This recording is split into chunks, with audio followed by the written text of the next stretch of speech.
5 minutes.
Good afternoon and welcome to the Walden Soccer Complex on the campus of Columbus State University for CSU's Military Appreciation Day.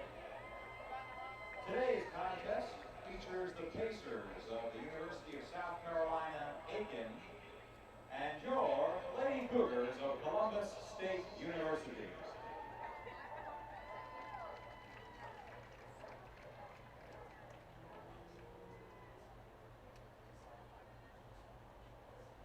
Let's meet the starting lineups for both sides.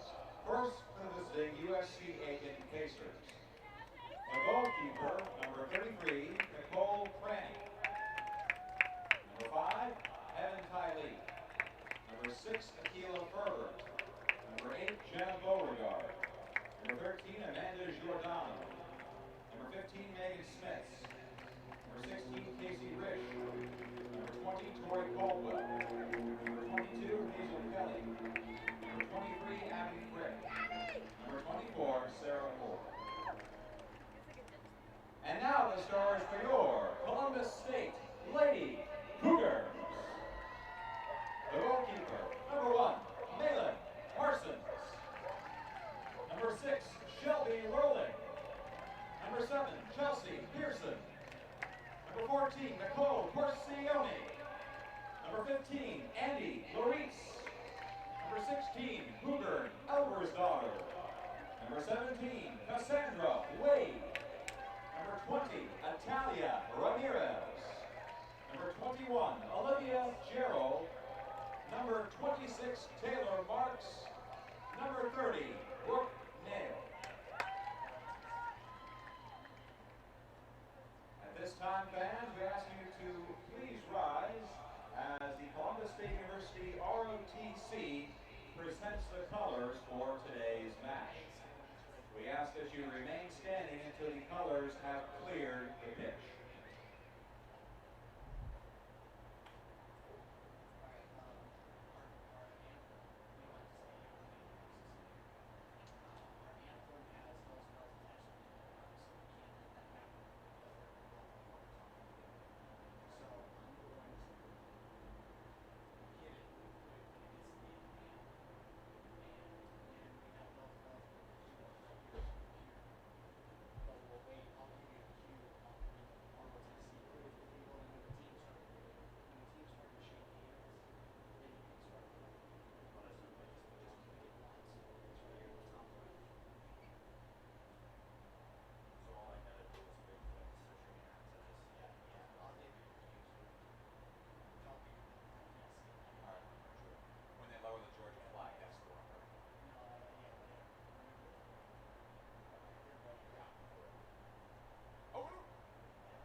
Columbus State University and WCUG are proud to present Columbus State Athletics. Catch the Cougars and Lady Cougars all season long as they pursue Peach Belt Conference and national championships. Check out the Cougars on the web at csucougars.com and on social media by following CSU Cougars on Twitter, Facebook, and Instagram. And now, live from the Walden Soccer Complex, this is Lady Cougar Soccer on 88.5 WCUG.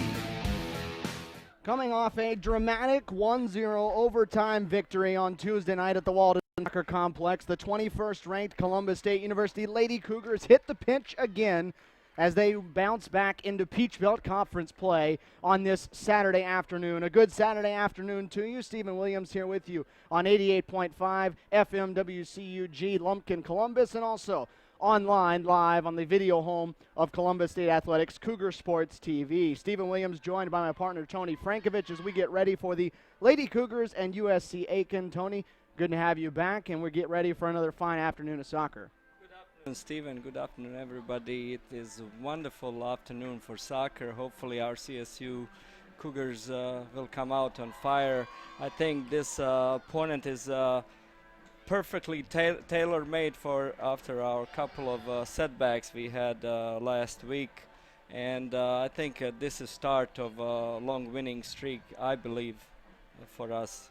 Let's run through your starting lineups as we get set for kickoff from the Walden Soccer Complex. First, for the Pacers of USC Aiken, it'll be sophomore Nicole Cranny that'll be in goal, a sophomore out of Ireland, along with Heaven Tiley, Akila Ferbert, Jenna Beauregard, Amanda Giordano, Megan Smits, Casey Risch, Tori Caldwell, Hazel Kelly, Abby Frick, and Sarah Moore for USC Aiken in their road Navy uniforms with white numerals and white names written across the back. For the Lady Cougars, it'll be Malin Parsons, the junior from Greenville, South Carolina, in net. Shelby Rowling, along with Chelsea Pearson, Nicole Corsione, and Andy Larice. Hugren Elver's daughter, Cassandra Wade. Atalia Ramirez getting the start today, along with Olivia Gerald. Taylor Marks, and then center back freshman Brooke Nail. In the back, the Lady Cougars on Military Appreciation Day, wearing the camo tops with the Navy numerals, not pleasant to the eyes from as far as we are away, but the white shorts and white socks. Kickoff ready to go from the Walden Soccer Complex, and we're officially underway as it's USC Aiken with the opening possession, and right away a foul against the Lady Cougars. CSU playing in formation 3-5-2 and Aiken playing in 4-3-3 formation. See how that's going to work. I think this is new way to find the chemistry for Coach Antlick, getting away from 4-3-3. So we'll see how it works. It takes a little time. It is risky, but also it's rewarding to play that kind of formation with two wing backs who have become backs. When they defend, you basically defend with 5 people, and then when you attack with those wing backs. So I think it'll be interesting to see how it works. Malin Parsons will have a goal kick for the Lady Cougars after the free kick bounced around and went over the end line. CSU going left to right as you're looking at it or as you're listening to it on your radio in Columbus. USC Aiken working right to left as the ball pinballs around inside the center circle. It's Olivia Gerald that will lead it straight up the middle of the field. A player to each side of her. She tries to go to the center for Corsione. The first shot of the match will come off the foot of Gerald, though. It'll be the freshman Olivia Gerald that fires the first one with the left foot. Nicole Cranny with the save. And we're off and running. Gerald officially played at that right wing back, but she naturally tucks in, which is good. You may want to have her a little bit more wider as Chelsea is, but she likes to come up the middle, and she scores some goals, so she feels comfortable attacking up to gut. CSU getting dangerously close to the box again. And this time, all USC Aiken can do is just play it out over the side. Military Appreciation Day, so a lot of people from Fort Benning in town, and we have about, it looks like 40 kids in neon bright pennies standing around the field that are working as ball kids for the game. So a ton of them running around along the outside of the sidelines here at the Walden Soccer Complex. The Lady Cougars of Columbus State, 4 wins, 2 losses, 1 draw, coming off a 1-0 overtime victory against West Alabama on Tuesday night, a West Alabama team that bunkered down and really forced Columbus State to play towards a draw, and they nearly had it. Got all the way into the 99th minute in that first overtime before Nicole Corsione headed one into the side of the net. This is Pearson, left side, working into the center, corner of the box now for Corsione. Working against the defender, Nicole crossing, finds the foot of Ramirez. Ramirez with the left foot, her shot is saved, and the rebound is cleared away. So Italia Ramirez's shot, saved by Cranny, who does another nice job in net, and now it is USC Aiken on the counter. Pass intended for Ferbert, a little too strong. Elversdottir will keep it from trouble, but already really good chances for Columbus State inside that box. That's a really good ball by Shelby Rolling. I think Chelsea's out of gas on that side. That's one thing when you're playing that 3-5-2 formation, those wing backs, you know, they can't make those runs all the time. See, this is kind of Chelsea playing normally. Her outside forward, she would get to it. Now she made early long run, and now she wasn't tired for pretty good pass over there in space by Rolling. USC Aiken comes in here 1 win, 5 losses, no draws for the year. But they are coming off a victory in their last one. They lost their first 5 and then picked up a 3-2 win over Young Harris in their last match in Peach Belt Conference play. I think Chelsea person over there playing left wing back, she can bring the ball in and probably have a shot on the goal. Nicole Corsione onside as she gets inside the box on the right. Tries to center it up for Pearson. Taken down in the box. Ball still loose and Chelsea down right at the 6-yard line. And looks to be shaken up a little bit as there was a lot of contact, and USC Aiken will just play it out as they will stop things for a moment. That was great penetration to the right flank. CSU did fantastic penetration. Chelsea was on near post from that left wingback position. It's hard to account for their players coming all the way across on near post. You can't mark that. So I think Aiken was very fortunate that they are not down 1-0 because it was a glorious opportunity there. They're going to play it back. It's CSU playing back to goalkeeper of Aiken. Nice sportsman-like conduct. But again, though, another ball that got behind the defense and working down that side. You see the way they're trying to attack from the outsides working back towards the center as CSU playing off the goal kick of Nicole Cranny. Finds the other Nicole, this one wearing a Columbus State uniform. Corsione plays it forward for Pearson, a little too strong, and Cranny will again kick it away from the net. 5th minute of action here from the Walden Soccer Complex. 0-0 as we get rolling on this Saturday afternoon. The Lady Cougars searching for their first Peach Belt Conference win of the year after a draw 2-2 in double overtime against rival Armstrong State here last Friday night, the only Peach Belt Conference match of the year. A lot of work is going to be done by Taylor Marks and Shelby Rolling in that holding midfield position.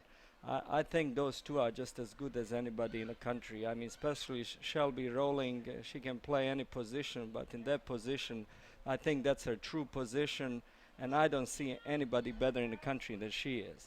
Cassandra Wade playing on the ball on the near side of the field. Had it knocked away from her, but over the sideline. Columbus State will keep it on the throw, work it quickly to Corsione. Her cross into the box, controlled by Ramirez. Ramirez with good footwork. Can't get through 2 defenders, though. A nice job by the center backs cutting off Italia Ramirez in the box, just long enough for Cranny to come up and take it off her foot. She has to be good. The cut was fantastic, what I call phone booth soccer. She made those moves in the size of phone booth. She has to release that ball quicker. Toe poke it in, cut, and bang, fire it. You know, the second time she kind of working for perfect shot. Columbus State and USC Aiken, of course, conference members and longtime conference members as we get a foul against the Pacers as Nicole Corsione was taken down. These two have met 13 previous times. All 13 of those went Columbus State's way. They are a perfect 13-0-0 while outscoring the Pacers 59-4. So this has been a very one-sided series in this meeting number 14. Taylor Marks will take the free kick about 20 yards across midfield for CSU. Italia Ramirez head flicks it into the box. It's headed away, though, by the USC Aiken Pacer defense. Up top, the only attacking player, the only forward at the moment, is Megan Smits. Tough for USC Aiken to get anything going when you have just one forward up top as her pass going out wide for Giordano, and she'll give it away, and CSU back on the counter. Ramirez gave that ball away on edge of the box over there. She should make that quicker play. She can't take that chance, when defenders are in the box. She needs to kind of chip the ball on penalty spot, although you don't have particular target. It's called make the target. Put it back in a mixer. She cannot lose the ball there and cause that counter attack. Columbus State bouncing it around the midfield. The Lady Cougars getting into what you would deem a little bit softer portion of the schedule after the way they started things off this year. Went toe-to-toe and took down Lee in decisive fashion on this field in the opening weekend. Took on Rollins and Tampa, two teams that have been ranked. Rollins at the time was number 1 as they get it to Corsione, and she's behind the defense. One-on-one with Cranny, and she'll fire it just high over the right corner, upper 90. She had plenty of goal to shoot at. She tried to chip, she tried to place it, and she did none. I'm surprised that USC Aiken doesn't have Hannah Ellison. This is their center forward, their leading goal scorer. She doesn't start, number 9. So she scored 3 goals out of 4. She scored 3 goals for them. So I'm wondering at some point whether she's going to come in the game.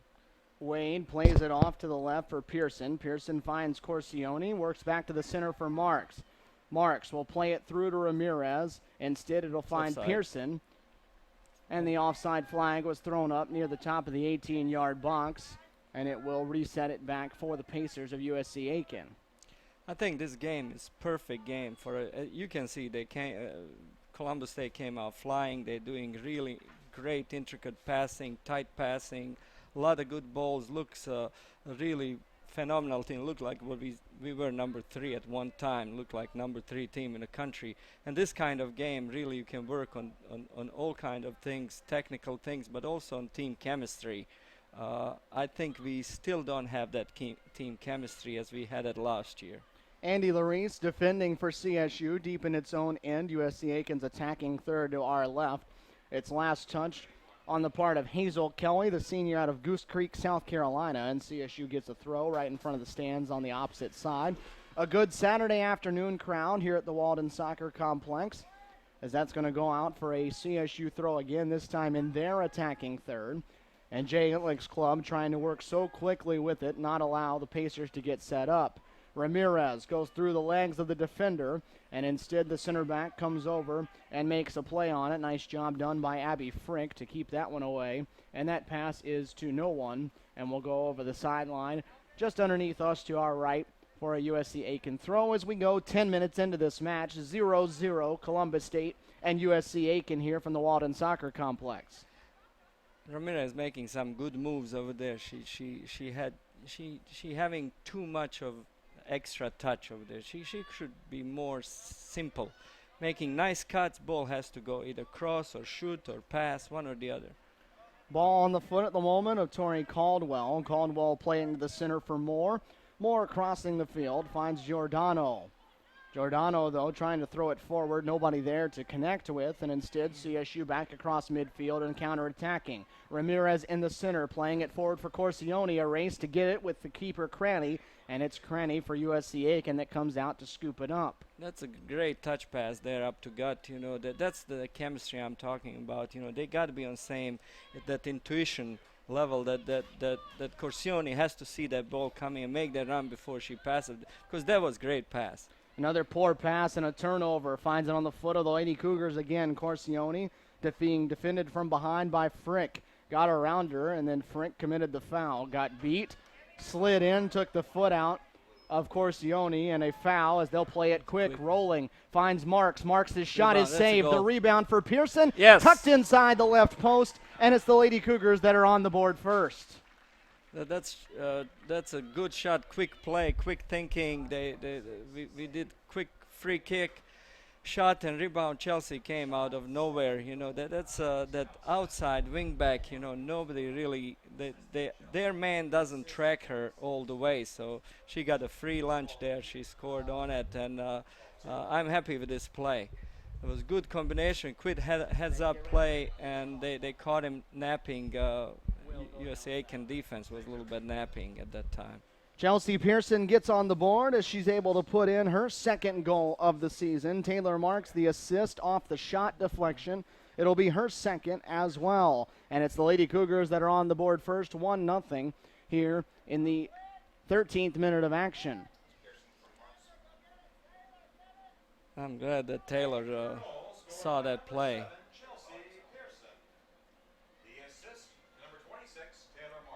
So the Lady Cougars lead it 1-0 as that is the 60th goal they've scored against USC Aiken in 14 meetings. Ramirez trying to add to it. Top of the box, her shot scooted across the ground and scooped up by Cranny.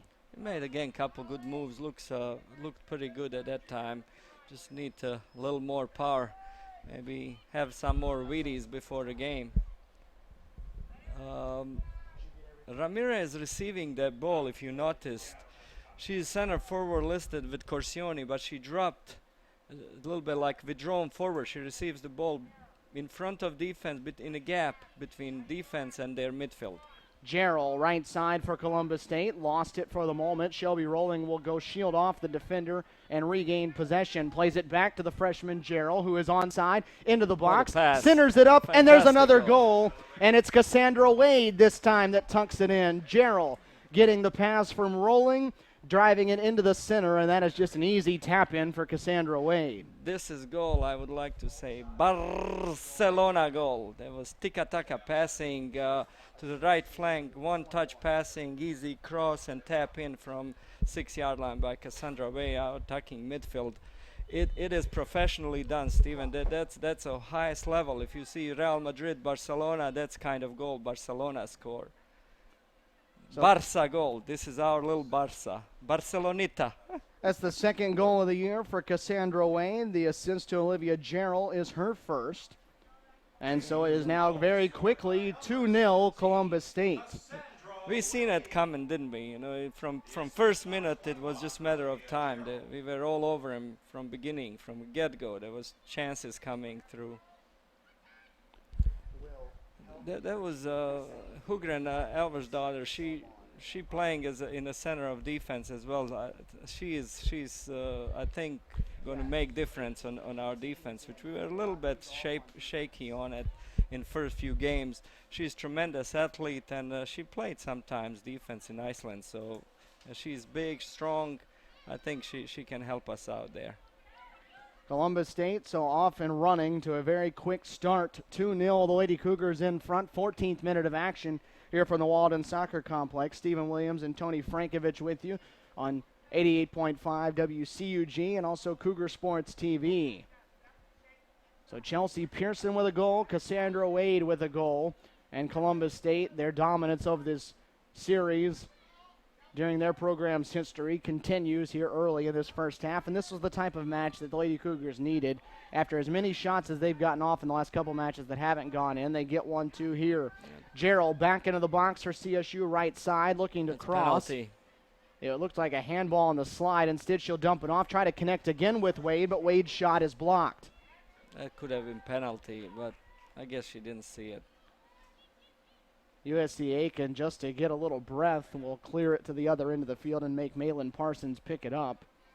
But again, it is a fast and furious CSU offensive attack that will not back off for a long time. No, they came today to play, and they came to move the ball quick. USC Aiken doesn't have a chance to set up their defense because CSU moving so much off the ball, and they move the ball fast. So there's, even if they communicate like, they can't defend this. That there's everybody's moving, seems to me. This is big time soccer CSU playing right now. And the only offensive answer at the moment is to try to play a long ball for the Pacers. And right now, the defenders for CSU, 3 of them in that back line is plenty, and having no issues, and Malin Parsons just getting a chance to play the ball a few times. This is Cranny playing it in the opposite net as we go into the 16th minute of action here at the Walden Soccer Complex. CSU pressing up high. They absolutely have no options to play short. They have to play long. Trying to flick it through. They get it on the foot of Ferbert, and Ferbert is loose. The first shot of the game for USC Aiken, though, is going to sail very wide. Akila Ferbert, the one who took that shot. You know, when when you have three defenders, you know, they working on it. Hugren Elvis daughter, which play right central defense on the right side, you know, she was exposed 1-to-1. You can't beat one man and then go and break with. Sandra Brook needs to be dropped a little bit to provide that cover. Right now she was kind of ahead of Hungren, so Shelby out of midfield was chasing that ball.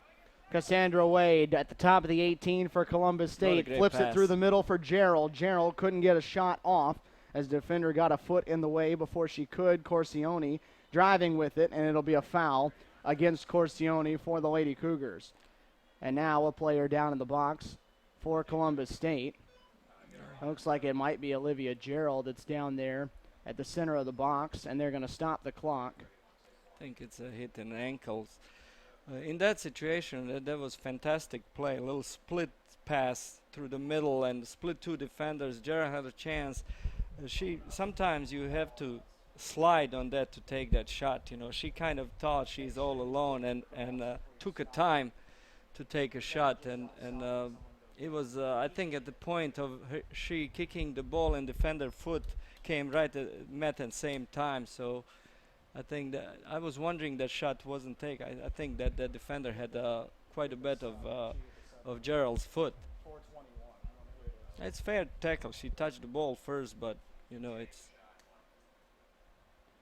you hate this one. They're going to help Olivia Gerald with some assist from the athletic trainers over to the CSU bench. She's able to put a little bit of weight on that right leg, though, so we'll see.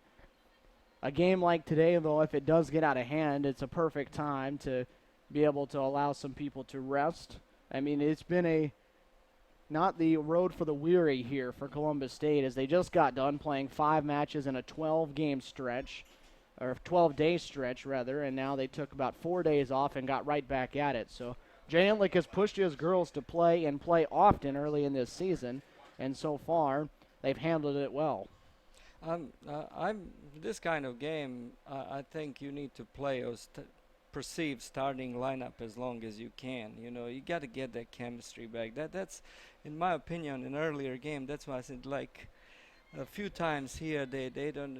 Last year, remember, they know who's going where. Ball is on time and everything. Now they kind of they're doing it good now, but sometimes ball is played late or player off the ball doesn't make a run.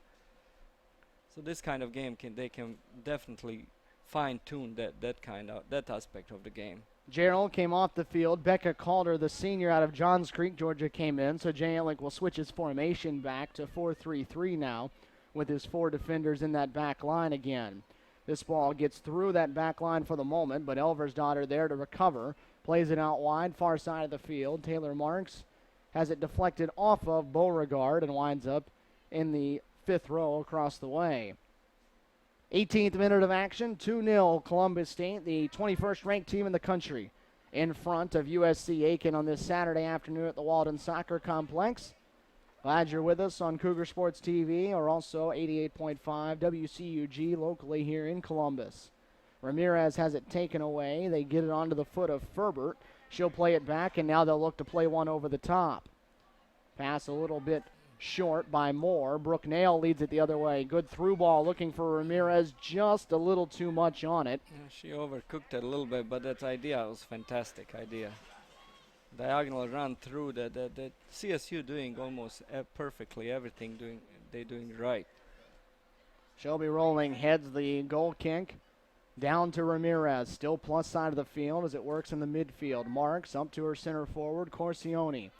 Corsione off to Ramirez, trying to flick it forward for Wade, who's onside, inside the box now. She'll cross. It goes off of Nicole Corsione, and that's into the net for another Lady Cougar goal. Off shoulder. Nicole Corsione, the right place at the right time, and why not? As Corsione makes it a 4th goal in the last 3 matches. Actually, they're going to wipe it off, it looks like. They call a handball, but it's not. It was shoulder. It was shoulder. I clearly saw that one. It was off of shoulder, and she actually saying to ref it was on my shoulder. I like Ramirez. She's dropping back in the midfield, and she caused a lot of problem of this defense. She made just a minute ago good pass, she's in that gap between forwards and midfielder. So Corsione appeared to have her There you fourth go, goal nice. in the last 3 matches, but it was taken away. We'll see if she can get it here. Just inside the box, driving on Heaven Tiley, who slides in to hit it over the end line. It'll be a corner kick coming up for Columbus State. It was beautiful one-touch passing, and they moving. It seems to me that this is the right side. We getting more involved through this right side of the field than left. So Chelsea Pearson to the near side of the field will take the first corner kick of the match. Looking to swing this one into the box for the Lady Cougars. It's a good ball. Goes back post. Corsione gets a head on it. Her header, though, is blocked. Wasn't most of confident headers you're gonna see, but you know. Now Pearson will serve it back in. Rolling's header this time is saved. Corsione should have scored on that goal. She let the ball hit her, you know. She should pull that head back and neck and just slam that ball in the net. It was perfect cross.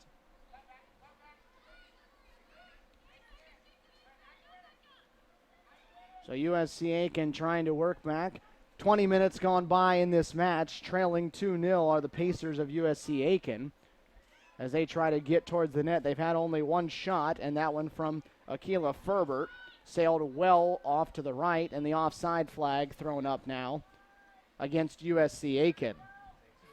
She ran a little bit early, Kelly. And now it's Corsione again driving left side of the field now. Gets to the edge of the box, looking to center it. Has it deflected down by Tiley and finally cleared by the Pacers. All Columbus State so far, 9-1, the shot advantage for the Lady Cougars. This is rolling into the midfield for Marks, 40 yards out. Off to Elversdottir. Elversdottir, right side for Calder. Calder up from her outside back position, working on the sideline. Took it away from a defender after she had lost it. Ramirez gets it right side, looking to cross. Her cross is going right into the hands of Cranny, and nothing doing for Columbus State in that moment. Calder's gonna play that outside wing. She's a little bit more unfamiliar position for her, but she needs to attack a lot. Smits for USC Aiken, far side, near the corner. Andy Larice defending, but it's going to go out, and it will be a Pacer corner kick coming. A nice job from the senior out of Manassas, Virginia, Megan Smits, down that far side with that corner as we have subs coming on for both sides. Genovitz coming. Mandy Genovitz coming from Ramirez. So Ramirez was a little bit gassed out. She made a lot of good runs everywhere. So is Cassandra Wade. She was everywhere. Beauregard with the corner kick, punched out on the part of Malin Parsons and away from trouble for the moment. USC Aiken trying to keep possession, but again, Columbus State doing a good job to avoid it. Smits working against that back line, looking to cross from the right side. Her cross will wind up in the arms of Malin Parsons and nothing doing. And now we actually going to have a pure two strikers, two target man between Janovitz and Corsione. Ramirez was more withdrawn forward. She was dropping and causing a lot of trouble for defense. Cassandra Wade coming up and making a lot of trouble as well as a third forward. Pearson trying to chip one into the center for Wade. Had it deflected out by the center back. Marks winds up with it. Off to Pearson, far side. Working on the outside of the box. The cross into the center. A couple of running forwards there. The two you were talking about, Janowitz and Corsione. Neither one could get to it, though, before Cranny could grab it out of the air. They're going to present different kind of danger for USC Aiken with two center forwards. Two center backs hate to mark man for man. They always like that one forward, so one is always covering. Hazel Kelly plays it forward on the right side for Olivia Stiltner. Stiltner trying to center it up, deflected it off of the Lady Cougar defense, and it'll be a corner kick coming up again for the Pacers. Beauregard headed to the far side. Wade has a kind of attacking midfield position, basically licensed to go anywhere. So she's more in attacking, as almost leading front line as attacking midfielder. Beauregard far side will take the corner kick, the second one for the Pacers. And again, a two-handed punch this time from Parsons. And it goes over the goal line. So they'll try it one more time. We'll do another corner kick again with Beauregard on that far side. Malin did really well there. She left her line all the way to the 6-yard line near post. She came out in a bunch of players. That was a good play. Not the easiest thing to do. Beauregard. Her corner is headed away. Still around the top of the 18 for USC Aiken. Furbert finally plays it back. Plays it to the foot of Moore into the center, and they'll work in reverse. Back to midfield with the center back Frick, who tries to throw it over the top. Trying to connect with Smits. Smits does get on the end of it. Inside the box, her shot attempt, though, is way high. Andy Larice defending. The defensive header by Nicole the Tank Corsioni, if she only had it just a few minutes ago when he had a chance to score the goal, if she had it that hard, and that way, that would be goal for us too. Nicole coming out, made a lot of runs. So is Chelsea Pearson. A lot of these girls came flying. I mean, there was most CSU players doing running that I've seen in quite a long time. Columbus State with a 2-0 advantage. Stephen Williams and Tony Frankovich here with you on Cougar Sports TV and 88.5 WCUG. They are quite alive today. I mean, they are lively. They're moving. They're talking. They're really playing well. Maybe also it's beautiful weather, perfect weather for soccer. Substitution coming on for USC Aiken. It'll be Kimberly Jurgensen. She'll come on in place of Abby Frick. Columbus State making a couple subs at the last whistle as well. Tori Hood and Claire Belay both onto the pitch. And this is Belay on the left side going forward for Janowitz and CSU with fresh legs on the pitch now. Janowitz lost it for a moment at the top of the 18. Plays it out left for Belay. Belay's chip into the center. That's a goal. Tori Hood off the head, and that one's going to find the net. 3 years we're waiting for this. Tall, big girl near post, and she finally got her head on that, Well done, Tori. I'm happy for her. I'm really happy for her. That was great counterattack. Janowitz held that ball and played a wide cross, came on near post. Keeper was caught on no man's land, and Tori did really good. Just chipped the keeper with her header. Tori Hood with the goal. That'll be her first of her senior campaign, and Claire Belay, the one who picked up the assist. So how about the two subs? They come on and instantly connect, and that's what fresh legs will do for you. That's exactly right. That starters actually set it up by playing that high tempo. That defense a little bit is really tired. I mean, it still is 18 minutes left and plus 45 seconds. They're going to be. I'm wondering how that USC Aiken defense is going to look second half.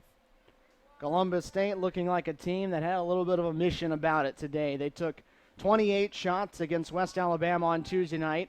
It was the 28th that finally found the net and ended things in overtime. Today, they've taken 11, and they've already put 3 of them in the net and had another one that went in the net that they wiped away because of a foul in the box.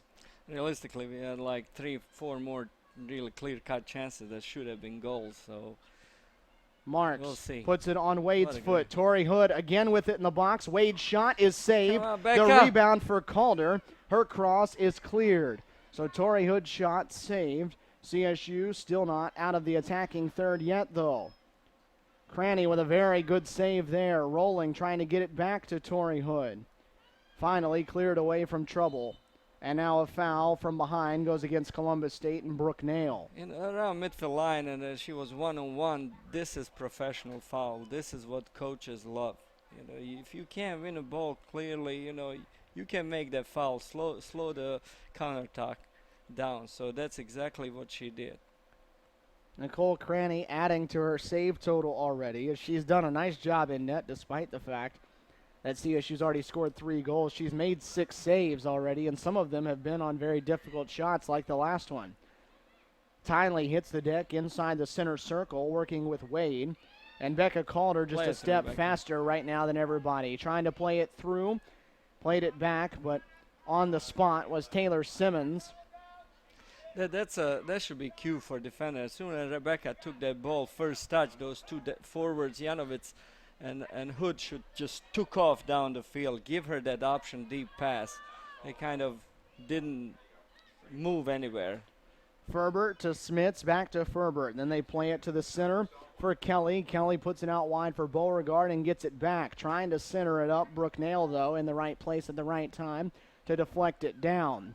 12-2, the shot advantage for Columbus State at the moment as we near 16 minutes to go in this first half. 3-0, Lady Cougars in front. Elversdottir, a nice job to come over from her position to play that one away from Ferbert, who was getting loose inside the 18. Brooke Nail looking better and better every single game.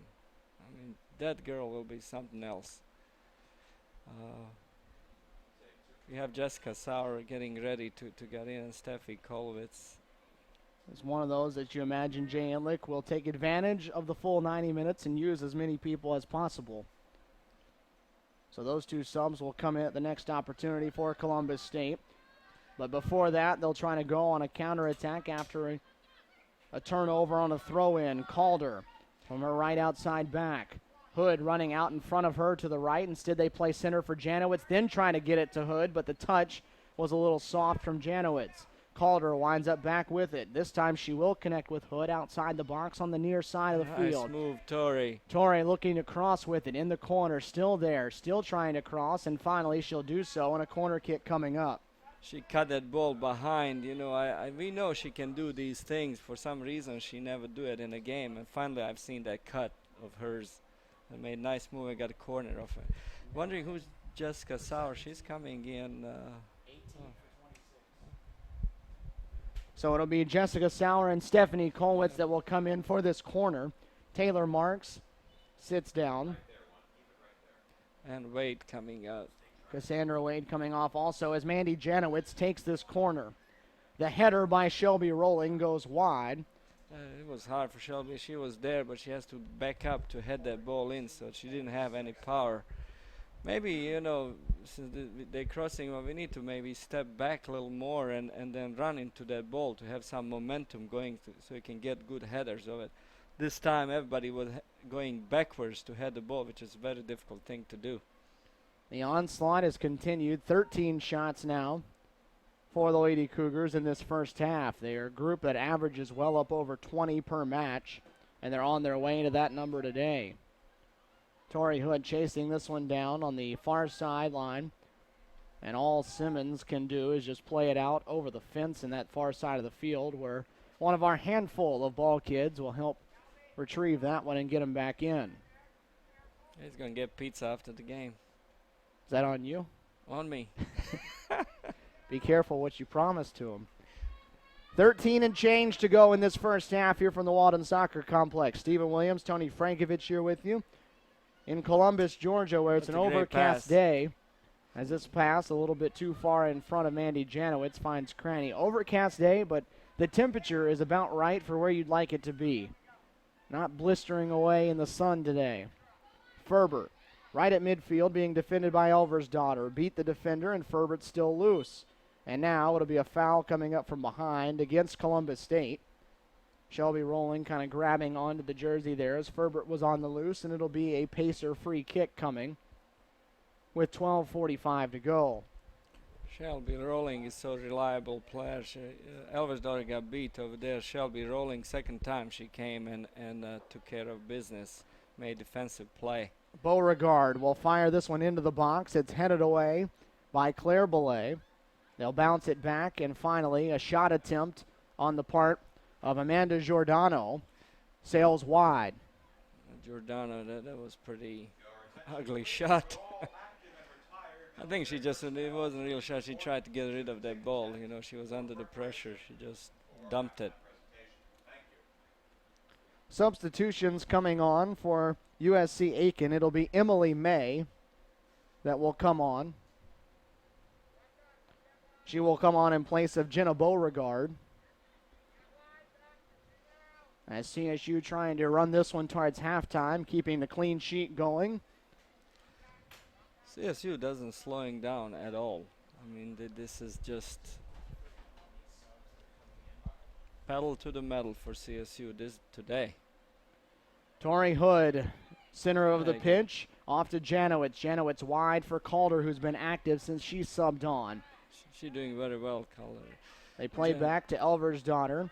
Into the middle for Janowitz. Janowitz going right side for Calder, but that communication a little bit off and not ready for it. And as it's sprayed out for subs, we'll have subs coming on.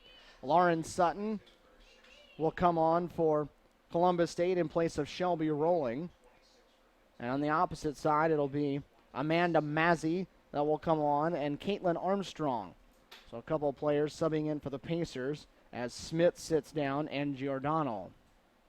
You know, I don't mind on that split ball, and obviously Becca Calder didn't go for it, but that's their chemistry. They need to work on that. Next time she will know there was great split pass between defenders, so next time it'll work. You know, she will know where that ball will go.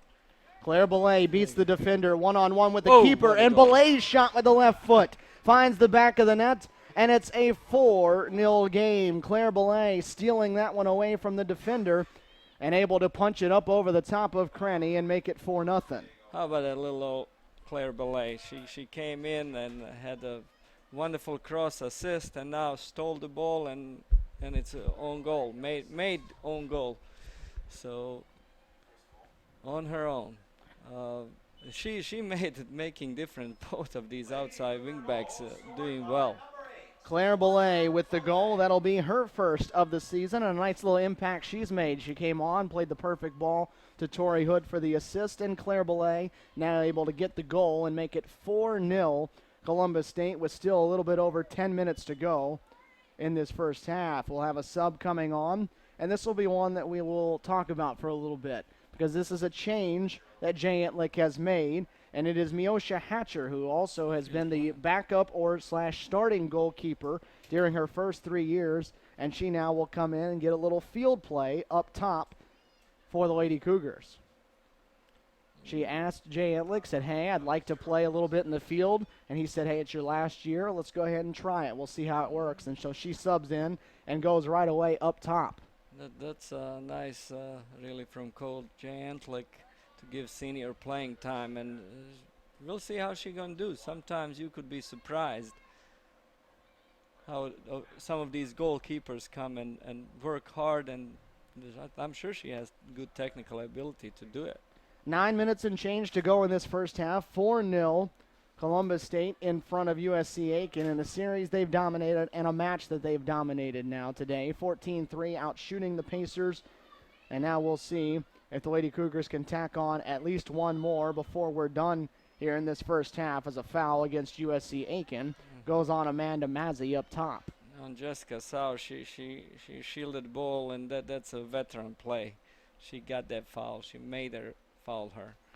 11th minute goal from Chelsea Pearson got the scoring started. Cassandra Wade found one 2 minutes later. Tori Hood put in her first goal of the year in the 27th minute, and in the 35th minute it was Claire Belay that got on the board for the first time this season to make this 4-0 CSU, as that ball's hit off the foot of Belay and will go out over the goal line. It'll be a goal kick coming up for the Pacers. Belay goes over there like speedboat on that side, you know. I like on this side, on right side, Becca Calder. She's getting more and more comfortable in that new position she plays. You know, she needs a little more confidence on finishing the play down there. Like that one chance she had, you know, she could have finished that ball. So she needs to have confidence, because if Jay gonna stick with 3-5-2, that's what exactly Calder will play. Calder plays it to Hatcher up top. Hatcher's pass is intercepted and cleared for the moment. They'll play it back, put it on the foot of Kayla Muse. Muse into the center, looking for Stiltner. Oh boy. And again, bounced around. Turnover, though. Janowitz gets behind the defense and then got tangled up with her feet in the ball and took a spill. It's still there in the box. Hatcher with it. She'll take her first shot, and it will be saved. So Miosha Hatcher, you know she's going to have a quick trigger when she gets in there. Oh yeah, she wants to score a goal. She didn't go out there just to run around. No. She went out there to try to put one into the net. Too bad Janovitz fell over there, trip on her own, but she had perfect opportunity maybe to finish that chance.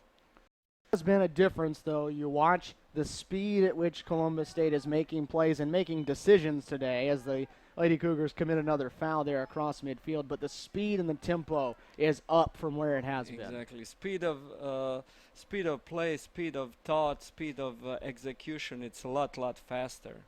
And they seem looking better when they have to play faster, don't you think? I mean, there was beautiful one-touch passes. How many times you and I say, hey, they have one extra touch? Oh.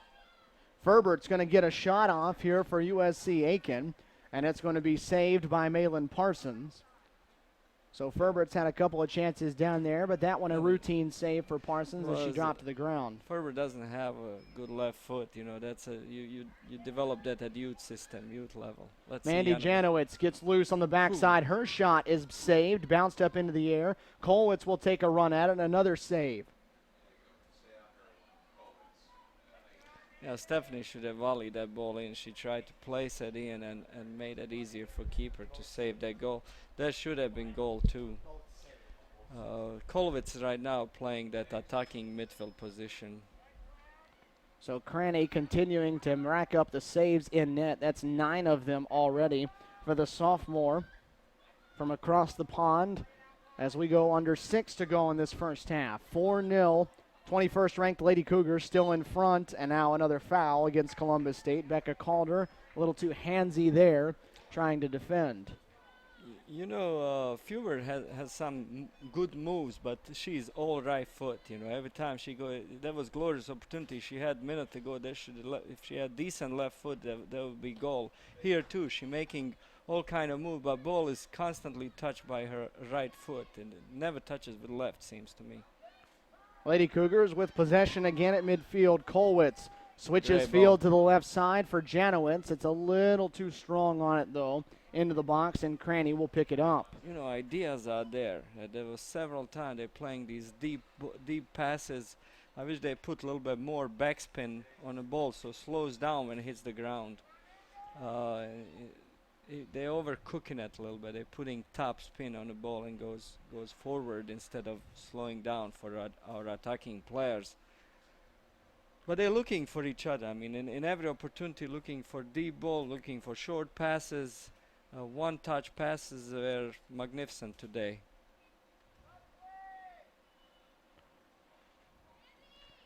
A sub coming on here for Columbus State. In place of Mandy Janowitz, it will be Katie Shannon, the freshman from right here in Columbus, that will get a chance to come on.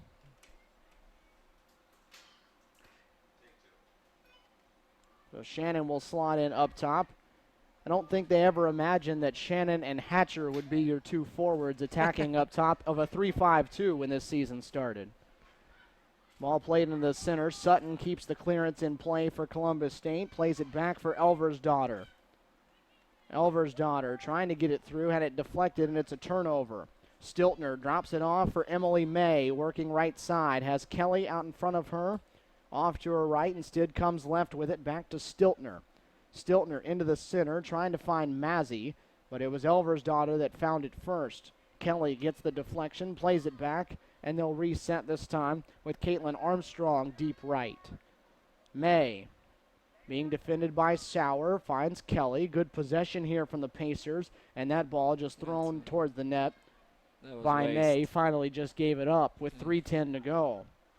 You know, they made those passes, but, you know, CSU defense and the midfielder coming back, you know, you need to be more sophisticated to break that down. You know, you can't just dump the ball and hoping somebody's going to run into it.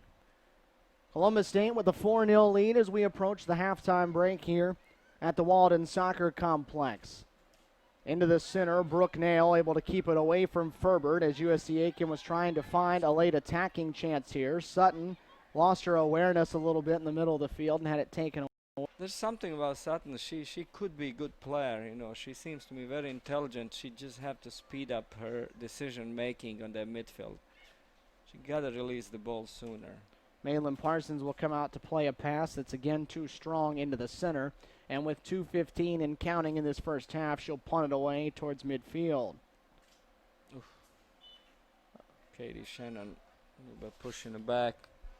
Undercut Heaven Tiley, who hit the deck on her back there right at midfield. The foul against Columbus State. We'll give it to a free kick again for the Pacers with under 2 to go. Katie Shannon is a hard-working player, really tough and one-on-one, tough tackler too. So one gets into the box for Stiltner. Stiltner can't get the shot off though before Malin Parsons comes over to take it away. The header got it down there.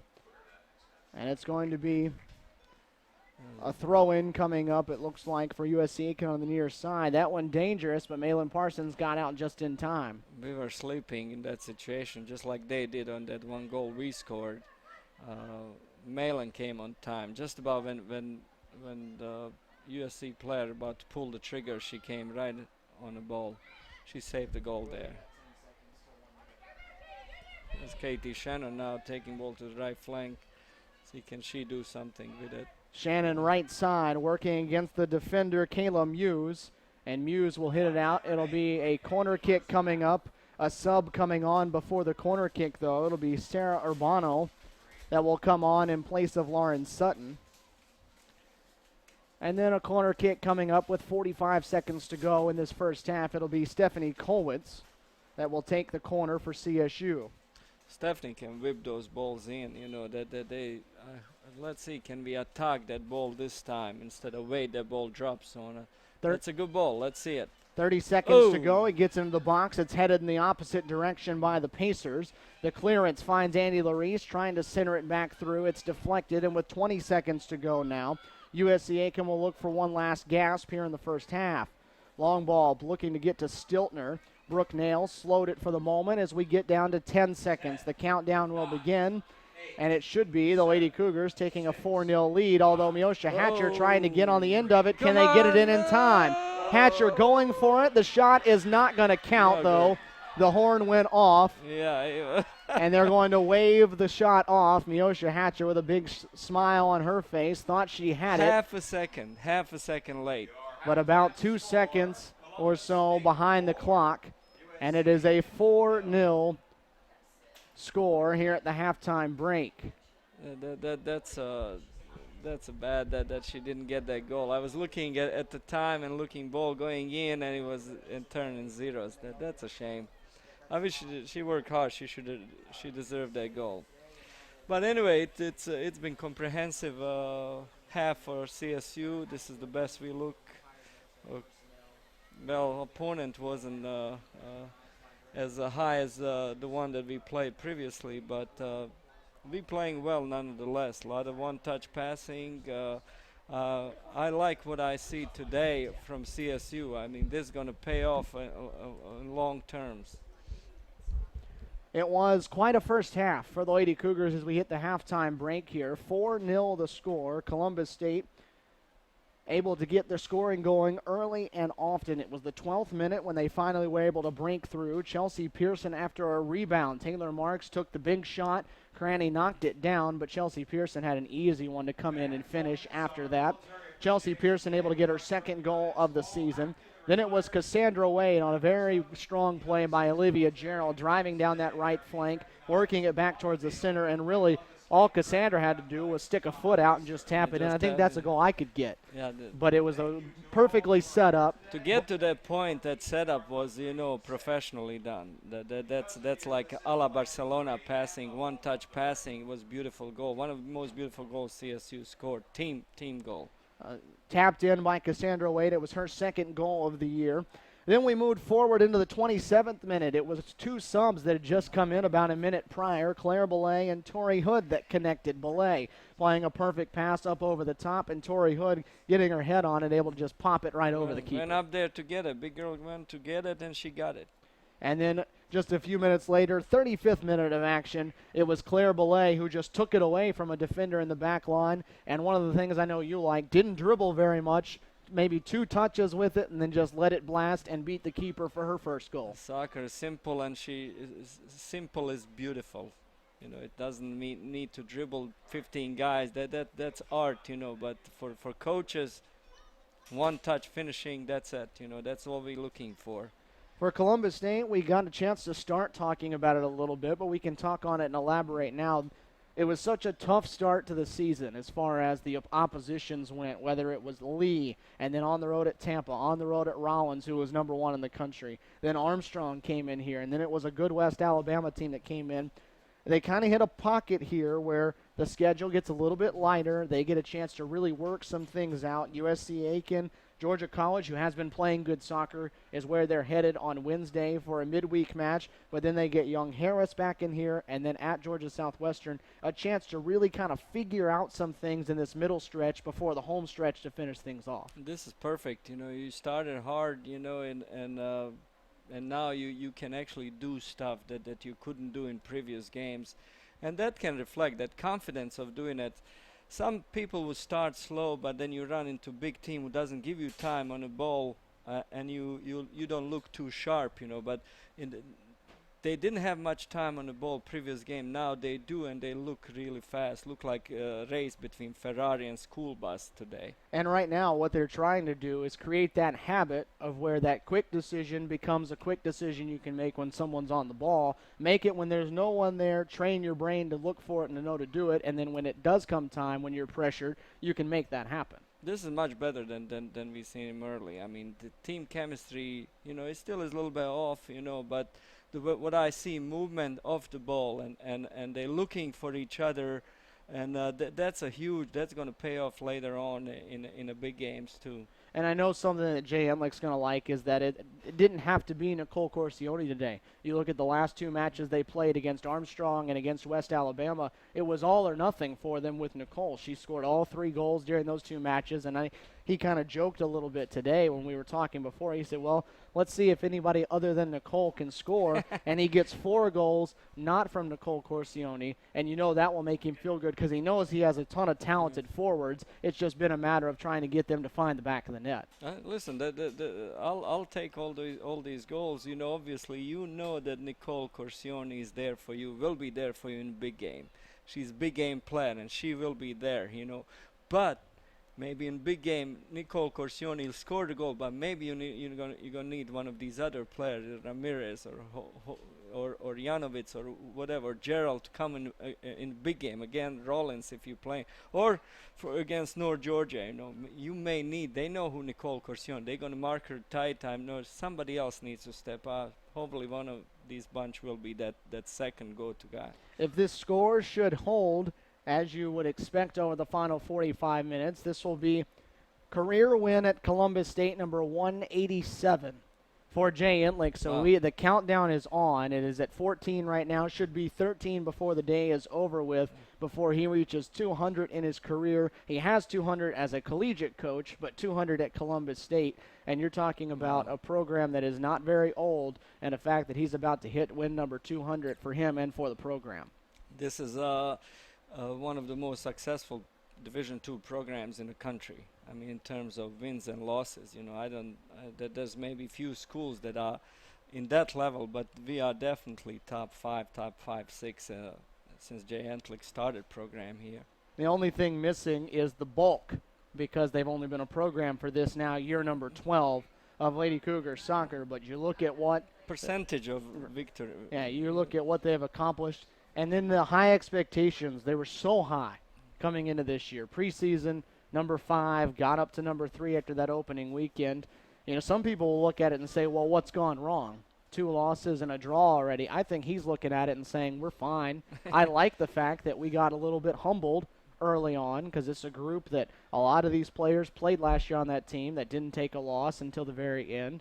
Now they got a chance to prove to them, hey, you're not unbeatable, and now we do have things that we've got to work on and we've got to get better. Nobody's unbeatable, you know. Barcelona the other night lost 4-1, you know, against an inferior team with Messi, with everybody there. So hey, you know, that's that's part of the game. Ball is round and can bounce it anyway. So, but they were in a game every single game. Nobody blow us out. It's tight games, and could have gone either way. If we play Rollins here in Columbus, we probably would beaten him. So, but he says we okay, you can tell today the way they play, they are okay. It didn't affect him at all.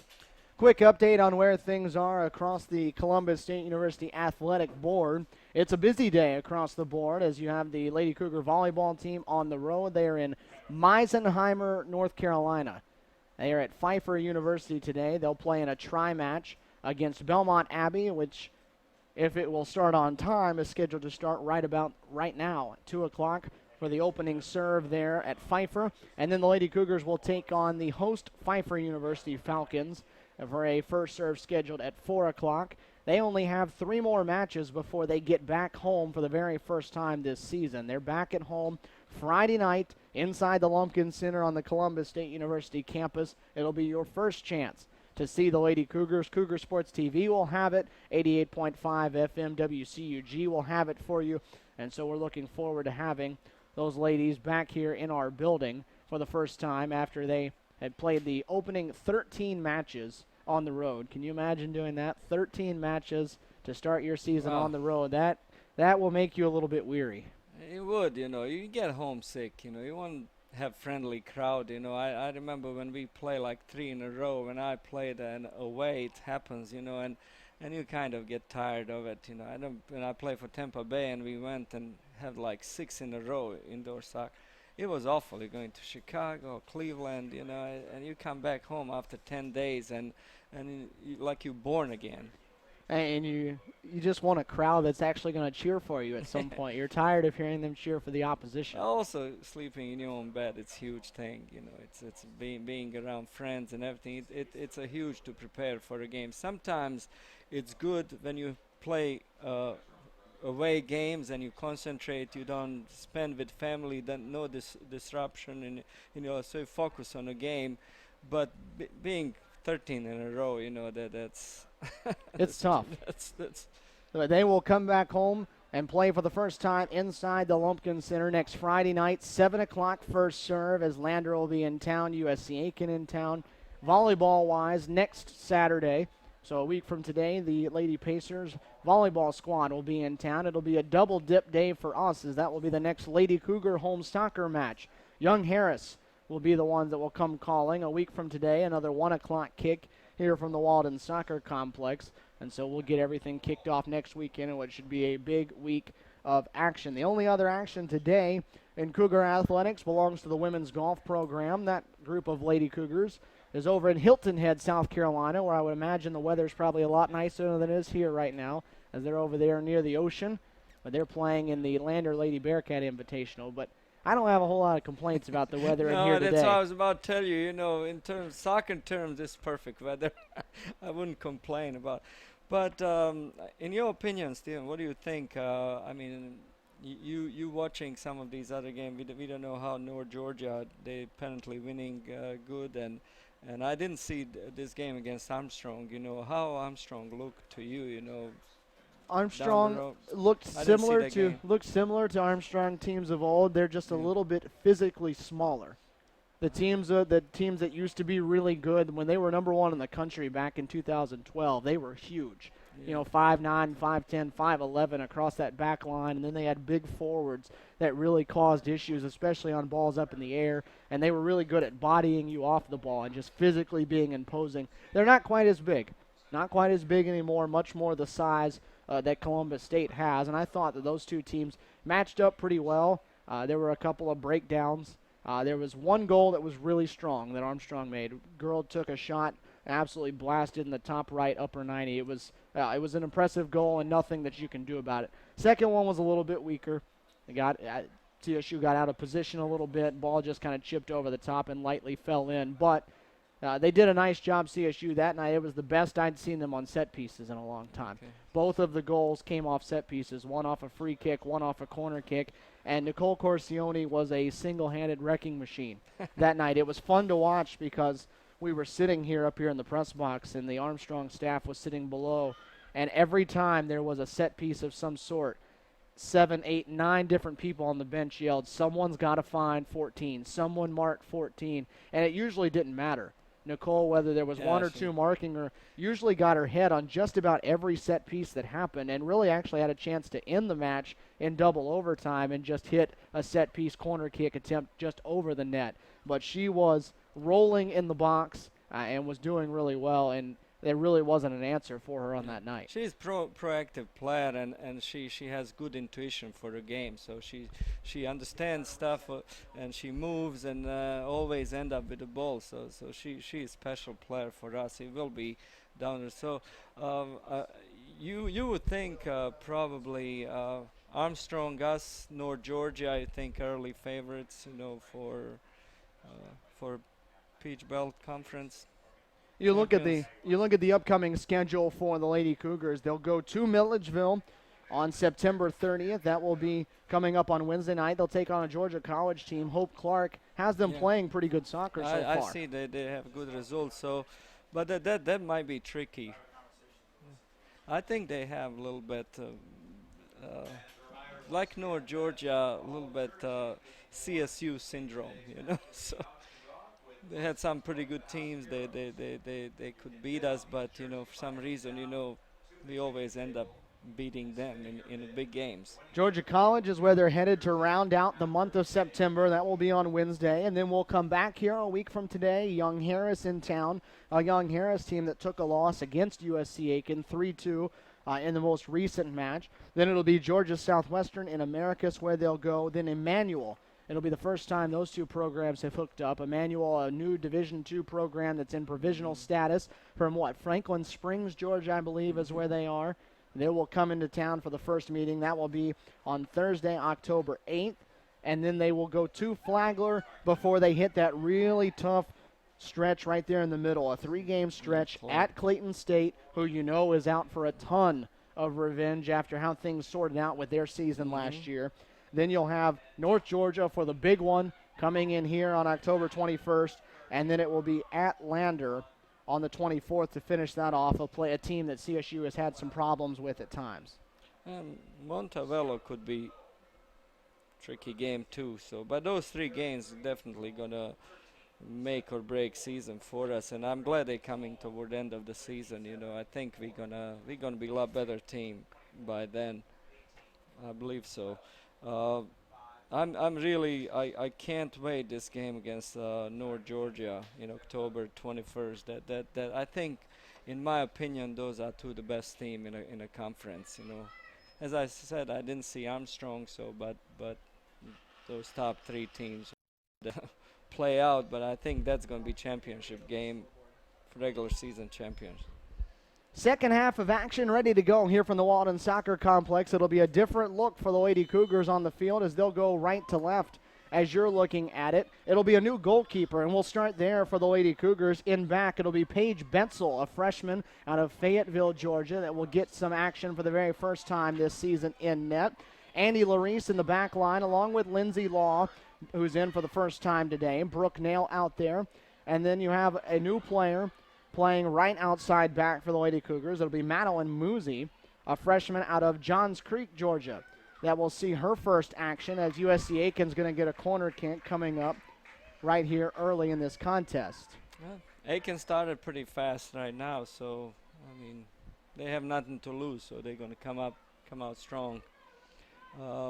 It'll be Megan Smith that will come to the near side to take the 4th corner kick of the match for USC Aiken as we will continue to reset the field for you here in a moment. Smith stings one low. It gets onto the foot for a moment there of Giordano, but nothing going for it. And it goes into the hands of Betzel, and she'll have her first chance to punt this one away. The midfield for the Lady Cougars right now, Kelsey Lawrence, a freshman in there right now, seeing some action along with Jessica Sauer and Claire Belay, who has a goal and an assist. Up top, Olivia Gerald back out there, so good to see that she's fine after she got banged up early. She's a strong girl, good shoulder charge there. And Gerald has it now just outside the box. Corsione out there along with Tori Hood to round out the 11 on the field for Columbus State. Gerald definitely gives you something different. On the opposite side for USC Aiken, it's still Nicole Cranny back there in the baby blue shirt, white shorts in net. Amanda Giordano along with Olivia Stiltner. Emily May, Abby Frick, Sarah Moore, Taylor Simmons, Kayla Muse, Heaven Tiley, Akila Ferbert, and Megan Smits for the Pacers in their road navy, as Olivia Gerald will force the corner kick for Columbus State coming up from the far side of the field. Have Lindsay Lowe, she playing center defender right now. So that's a lot new player. Jessica Sauer instead of Insana, she playing defensive midfield. So Coach J really looking, experimenting stuff. See, Lawrence with the left foot takes the corner kick. Hit it though outside the box, and CSU will have to try to reset. Gerald playing it for Lawrence, and that'll be an offside as the freshman didn't get reset before that back line. So now you're trying new combinations, trying some new things out. Now it's experimentation time. it is, eventually you will maybe be okay with the back three. And he knows he can play Jessica Sauer back there, but he looking maybe to see her where he can use her more, and she right away won that header and headed ball like 30 yards down the field. There you go, Corsione into the center, gets it to Gerald. Gerald with the left foot just blasts it into the left side of the net, and it is 5-0. There's an impressive left foot for you. That is impressive left foot, but also Corsione saw her coming late and pulled that ball, crossed that back to the edge of the box, and Gerald came and hit it with left foot. But that's perfect changing positions. But all that came from Jessica Sauer winning that towering header, sending ball down the flank, basically passing it to Corsione, who took it to the right flank and pulled the ball back, crossed it to oncoming Gerald.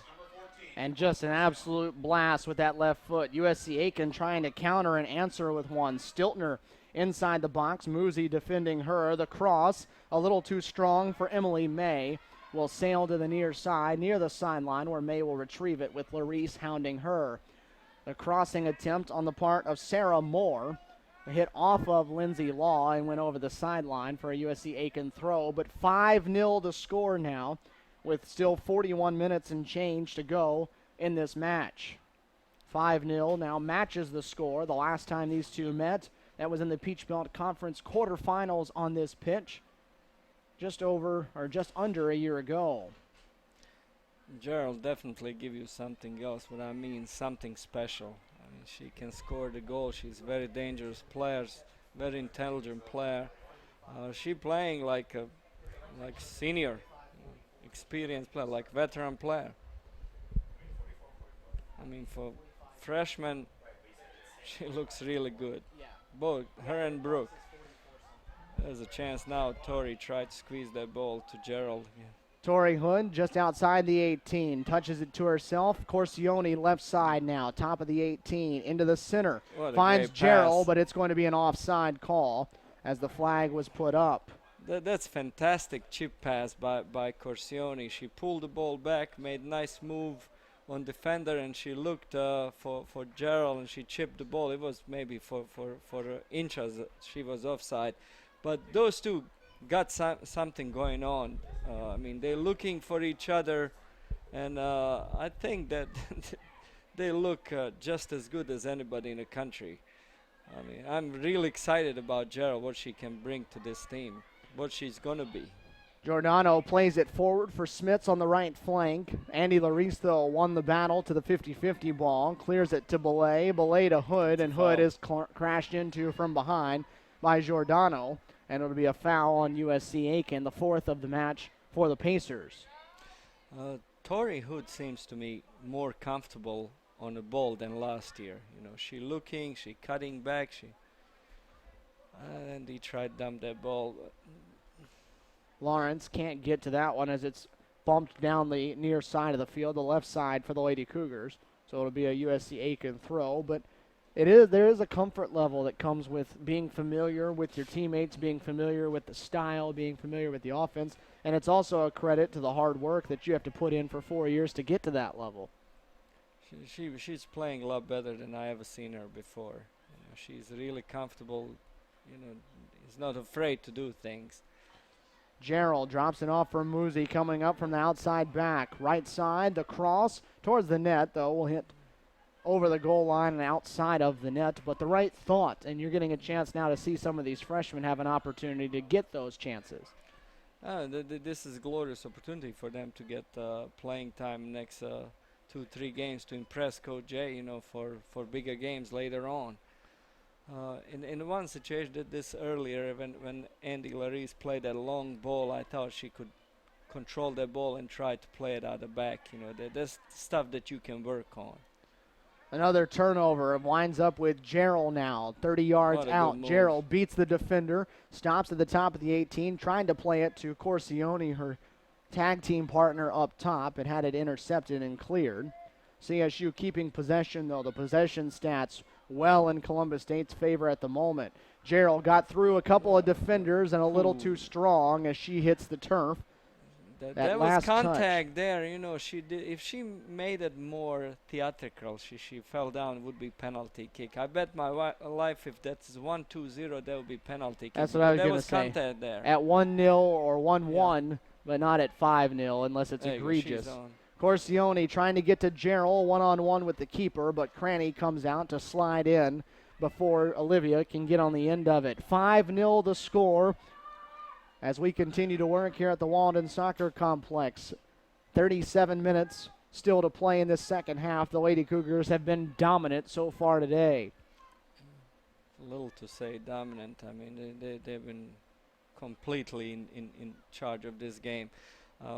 If you notice, you know, I'm very impressed with Gerald's first step, that explosive speed. You know, she really can go out of. She got a turbo motor on her when she started going that from the place. You know, that first step, she beating that defender every time. Jenna Beauregard will sub on. The senior out of Charleston, South Carolina, will come in place of Sarah Moore for the Pacers of USC Aiken. Hillary George, her first season at the helm there in Aiken, South Carolina. Been a bit of a rough go, obviously, but George, a familiar face in the Peach Belt Conference, spent some time coaching at Armstrong State University under Eric Faulkner, so comes from good coaching bloodlines there. Yeah, definitely. This one hit up over the side and out of play over the CSU bench, so it'll be a Lady Cougar throw coming up as soon as Andy Larice can get a ball thrown to her. CSU, some of our freshmen are very, very impressive. I mean, you got a skillful Ramirez, Brooknail. Gerald is fantastic. Corsione working on the end line, left side for CSU. Drives back near the top. And CSU just playing around with it on the near side of the field. Throw in after throw in after throw in right now as they try to work things towards what potentially would be a sixth goal. Corsione crossing to the top of the 18. Touchdown by Sauer. Sauer plays it off onside for Gerald. Gerald's shot is high and sails over the mark. Nicole Corsione, assist man for today. You know, she sees everything. I mean, she plays that was perfect pass, found wide open man over there, brought it on edge of the box, and another pass. This is really good soccer. You know, they're looking for each other, and in a bigger games, that's what you're gonna look for. You know, that extra pass. Cranny with the goal kick. CSU's shot advantage up to 19-4.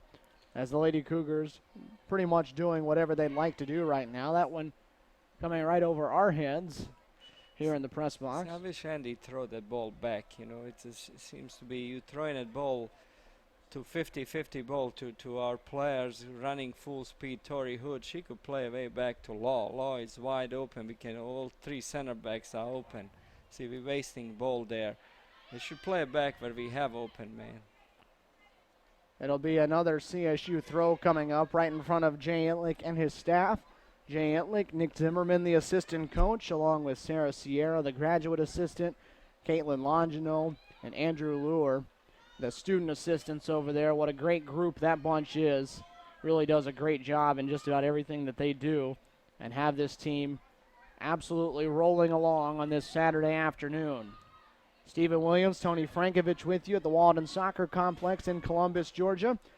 21st ranked Columbus State Lady Cougars, 5-0 the lead over USC Aiken here on 88.5 FM WCUG and also Cougar Sports TV.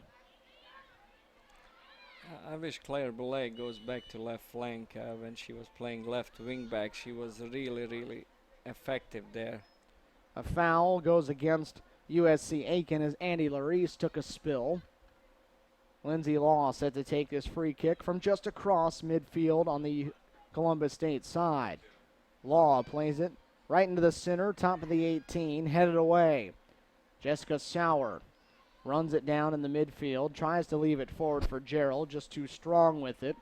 And they will reset it. A goal kick coming for Cranny, and you would imagine over the next 33 minutes, Jay Alex going to be very generous with his substitutions. I believe so.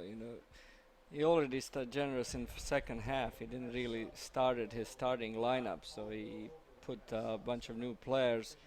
I'm impressed also Jessica Sauer in their holding mid. She winning a lot of balls. She assisted on that goal, and she's showing a lot of energy of the holding mid. I mean, that's something that I didn't know whether can she play that position, but apparently she's doing it pretty good. Columbus State with a host of subs set to come in at the next opportunity, and we'll get a first chance to see a couple of these freshmen we haven't seen just yet. Gerald trying to leave it for Corsione. It's deflected away and cleared from the box, and Columbus State will keep possession. Belay midfield with it. Plays it left for Sauer. Sauer forward, finds Corsione, and they're going to stop and say Columbus State will receive the foul. Number 4, Emily May, was a little bit late into that challenge and got Jessica Sauer. And now here's a good spot to take a free kick chance from right down the center of the field. A chance to go. You can play. Ideal, they all on the edge of the box. If she plays that ball, just loft a between penalty spot and 6-yard line. A little bit deeper than that. Brooke Nail put it into the box. It's touched down, but nothing's going to come of it for the moment. Handball. And that'll be a handball and a foul against Columbus State as Jessica Sauer had to bounce up and catch that left arm. That's unfortunate because she had pretty good opportunity there. If she able to control that ball, she would have a really good shot for about 18 yards out. Columbus State a 5-0 edge as they try to pick up a second consecutive win, and now we'll start the host of substitutions. It'll be Hazel Kelly that will come back in for USC Aiken, and on the opposite side for Columbus State, Italia Ramirez comes back, and then 3 first-time subs for the day. Sonia Field, a freshman out of Johns Creek, Georgia, comes in, along with Delaney Borer, a freshman out of Apex, North Carolina. She'll slot in into the center back position. And then Sydney Vadney, a freshman out of Monroe, Georgia, in for the first time as well. So here you go. Here starts that train of substitutions. Yeah. All right, rookies, let's see what you can do. Field has seen some time up top, but this is the first action for Vadney and Borer out there. So a chance to see what they have. It's a back line now of all reserves. Muzi and Vadney, the outside backs. Law and Borer, your center backs. Beauregard, right side for the Pacers, setting it up into the center. Ferber just couldn't get on the end of it, though. Good-looking cross from Beauregard, a little too tall for Ferber to try to get it with the foot. That was good play. Jessica Sauer came down, cleared that. They're holding midfield supposed to be. There you go. Olivia Gerald trying to touch it past the keeper, Cranny, but I think Cranny got a finger on it. She saved it, no doubt. That ball was going in a goal. Gerald nearly got her second of the match, and instead the save knocked it wide of the net, and it's going to turn into a corner kick from the far side of the field. No, that comes with experience, Gerald, even end of the year, especially next year, she's going to finish these opportunities. That's going to be goal, no doubt in my mind. Sonia Field takes the corner for Columbus State, a little bit soft, so she'll get it back from Tori Hood. Right side of the box, trying to center it up. It rolled for a long time before anybody got to it, but it's finally that was cleared between away. Pass or cross. She didn't make up her mind, but a crosser to pass it. Jay Itlick up off his seat more than he's been any point today because now it's coaching time. Exactly. You can't just throw these young players in and just let him play, let him figure it out. I mean, you have to help him. You got to coach him. And Jay Entling might be one of the more vocal coaches as far as instructions go as anybody in America, as that shot on the part of Hazel Kelly is high and sails well over the mark. They're here for him. Like, you don't dive in. You know that's a typical what coach says to freshmen. You know, usually experienced players normally don't dive in. Sometimes they do, but you know, for these stuff he needs to direct this. It's a directional coaching. It's interesting to watch him because you can learn a lot when you listen to him, because he's basically, sometimes it feels like he's holding a video game controller and he's just trying to maneuver them around the field with his words, because he'll tell them, hey, it's time, runners, start going down the field. You know, squeeze the middle, whether it's past or find a certain player. He's trying to just encourage where this ball is supposed to go and where they're supposed to go at all times. Exactly. So they you know, especially some of these younger players, you know, freshmen are a little bit uncomfortable in zero confidence sometimes, you know. He just help him out a little bit, where to be or not to dive, you know. So they're learning. It's process of learning. Long ball played over the top, trying to connect with Ferbert. Borer, the one that's there for Columbus State, and Borer, all she can do with it is trying to play it back towards Betzel. They didn't connect on it, so it'll be a corner kick coming for USC Aiken. And it's going to be Beauregard that will go take it. That's fine. She tried to keep possession. She could have kicked it out of bounds and give him out, but they tried to keep possession, and she just didn't play it close enough to Malin.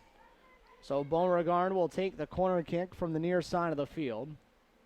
She stings one towards the back post in a good spot. The header put on by Kelly is wide. Page a little bit was confused going on near post over there, and ball went over her head. She was worried about more USC player that was blocking her, and she tried to fight that off and go to far post, so it was lucky for us.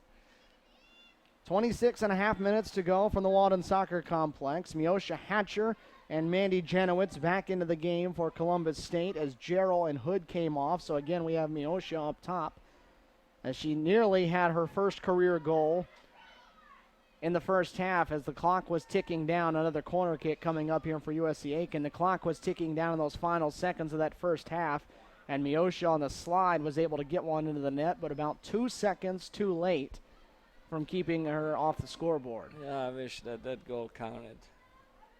It was a good run. She deserved that goal.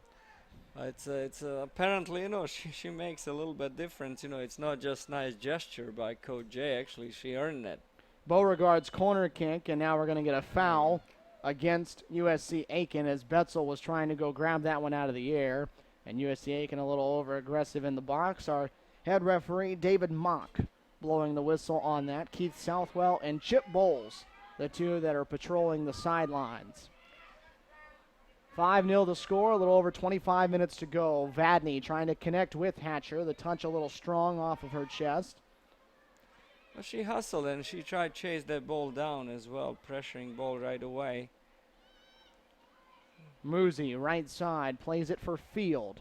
Field, an explosive scorer. The only thing she has working against her is that she's just so small on the field compared to so many other players. But she did great work in scrimmages during the preseason, was able to get some goals. And she's a lot like Atalia Ramirez in that she's small but very shifty and quick and has the ability to really score goals. Soccer was known being a sport for small people, you know. So, you know, poison is kept in small bottles, small packages. This is Ramirez, near side towards the corner, trying to cross. Janowitz and Hatcher, the two closest to it. The cross is cleared away, though, by the back line over the sideline for a deep Columbus State throw, and it'll be Vadney that will run down the near side and toss this one in. She'll play it to the near corner, deflected around. Claire Belay, who's been very active, comes to get it near corner. Being defended by Beauregard. Hit it off Beauregard and right back off of Belay. And it'll be another deep CSU throw just outside of the corner flag. Yeah, they pinned in that corner. They get it to Ramirez. Ramirez working against Giordano. Giordano does a nice job to take it away, finds Beauregard, and now they've got to find a clearance. Beauregard will into the center. Well, look how high up that center back is coming. Lindsay Law. She's doing really well, Lindsay Lowe. She's aggressive, she's strong, you know, experienced player. Look at that wonderful play. Won the ball, played it back. And she's playing about 15 yards across midfield. CSU has gone back to its 4-3-3 formation. That's where they went after Olivia Jarrell went down early, but Jarrell is fine if you're just now getting back with us because that left foot blasted a goal in here in this second half. He was still, they went there, but he was still playing with the outside wing backs. Calder was really in that attacking in that position, so he still wanted her to go up and attack. Looked more like the traditional 4-3-3 with the attacking outside backs that he has had in so many years past.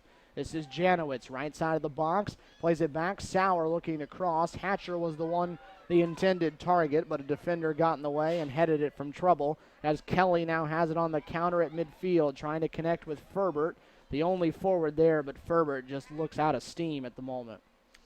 Lindsay Lowe looks pretty good over there in center back, very experienced, you know, making really level-headed moves. You know, it helps these freshmen like Borer over there to have somebody experienced like that. And it helps to have somebody like that coming off your bench as well, that if you're in a pinch. Janowitz loose, trying to get towards the box, was onside, and Cranny just inside the top of the 18. Snatched it away from the foot of Janowitz before she could net what would be goal number 6. You know, in that position, you got to be cool, calm, and composed. You got to be really, your head has to be clear. Beauregard crossing midfield for USC Aiken into the center for Smits. Smits moving forward, trying to put it in the box for Kelly, but Lindsay Law right on the spot. I'll tell you another thing that's impressed me today when you start looking at the numbers. 20 shots, which is not a surprise. 15 of them on goal, though. That is not something CSU doesn't take a lot of shots percentage-wise that actually go on goal, as this is going to be a foul against Jessica Sauer, taking down entirely the one that went down, but she's up and moving around. But CSU's only about 43% or so for the year on shots on goal percentage. Today, 75. That's, I mean, you can tell on their mental status that they came today to play. Free kick chance is going to fly. It affects everything, you know, affects your accuracy of passing, of shots and everything. Free kick grabbed out of the air by Paige Betzel. Betzel getting her first chance in the net. I tell you, I know why they're doing well today. I brought him ceviche and buffalo chicken dip, so I told him it needs to be shut out and you need to play well to eat that. So they got to earn it, right? Yeah, so they earn it. Offsides call against Columbus State. We'll send it back the other way as we near 20 minutes to go in this first half. Subs getting ready to come in at the next chance for both sides, as again everybody is going to use their allotment of players at this point.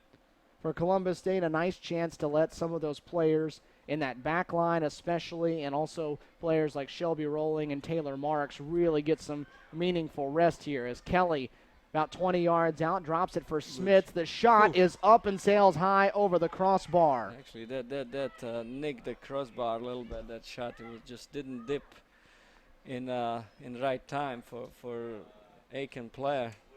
Now we've got subs coming on all the way across the board. It'll be Amanda Mazzi that comes back in along with Casey Risch. Who took that? I think that was Beauregard. Smith. Smith took that shot. That was a good shot, directional shot inside of the foot. Unfortunately for her, the ball did start coming down and a little bit late. Smith's on the counterattack here for USC Aiken. Just took one shot. There's another one that's blocked. Beauregard centering it up. The header on the part of 22. That is Kelly. Is saved.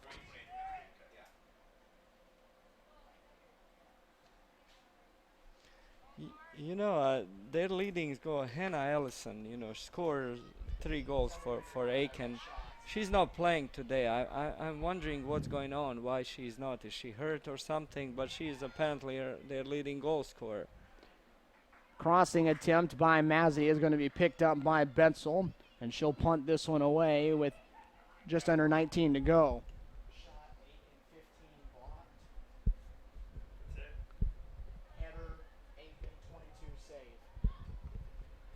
CSU put some subs on the field at that last opportunity as well, as Sarah Urbano came back in. Summer Culberson in for the first time, the sophomore out of Duluth, Georgia, as Janowitz outside the 18 will fire Good one stuff. that's wide. Mandy Janowitz this year is a lot fitter, a lot quicker. She cuts the ball, she moves faster, look a lot more dangerous than last year. She improved. I mean, I see on that game, maybe competition, there's a lot of good players over there. Gerald, freshman in, you gotta fight for your spot. But seems to me she improved a lot this year. Her physical fitness and making difference. Couple other new players on for Columbus State now, with the second half reaching its final area with 17 to go. It'll be Lauren Navas, a freshman out of Buford, Georgia, getting her first run of things. And also Hope Morgan getting a chance to get back out there. She's seen limited action so far. Another freshman out of Johns Creek, a place that Jay Entlich did very well with this incoming class. He hit Johns Creek and hit Johns Creek, Georgia hard. Sonia Field, Hope Morgan, Madeline Musi, and then Rebecca Calder, who of course has been around for a while, is also from Johns Creek. So there's a that's area of big club of the UFA. It's a giant club down there. They have really some great players in that club. Field goes right side into the box for Navas. Navas looking across. Hatcher the intended target again, but again it was Giordano that stepped in to clear it. Belay, a nice job in the center to keep possession. Has Morgan with it across midfield. Morgan for Janowitz to Urbano in the center. Urbano for Belay. Lady Cougars looking for goal number 6. It's already 5-0. Field plays it off for Musi, far side of the field. Back to Field, who comes now towards the center and has it intercepted by Jurgensen. Jurgensen's pass, though, intercepted again by Belay, and CSU will keep possession with 16 minutes to play.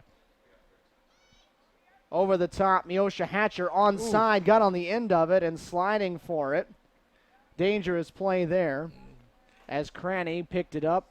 Yeah, she Hatcher went sliding by. She wasn't happy about that. That was, it should have been yellow card. That boot was way high. I think Cleats if there was showing up. any contact, there would have been, but because there was no contact. Still, there's intention, There's still intention of play. You can still get a yellow card for intention. Subs coming in again. This time it'll be Katie Shannon that comes back for CSU in place of Sonia Field. Caitlin Armstrong and Sarah Moore come back. There's now so many subs coming, you can't even keep a track who plays what. Formations constantly changing right now. Yeah, it depends, on personnel. 5-0 to score. Stephen Williams, Tony Frankovich here with you.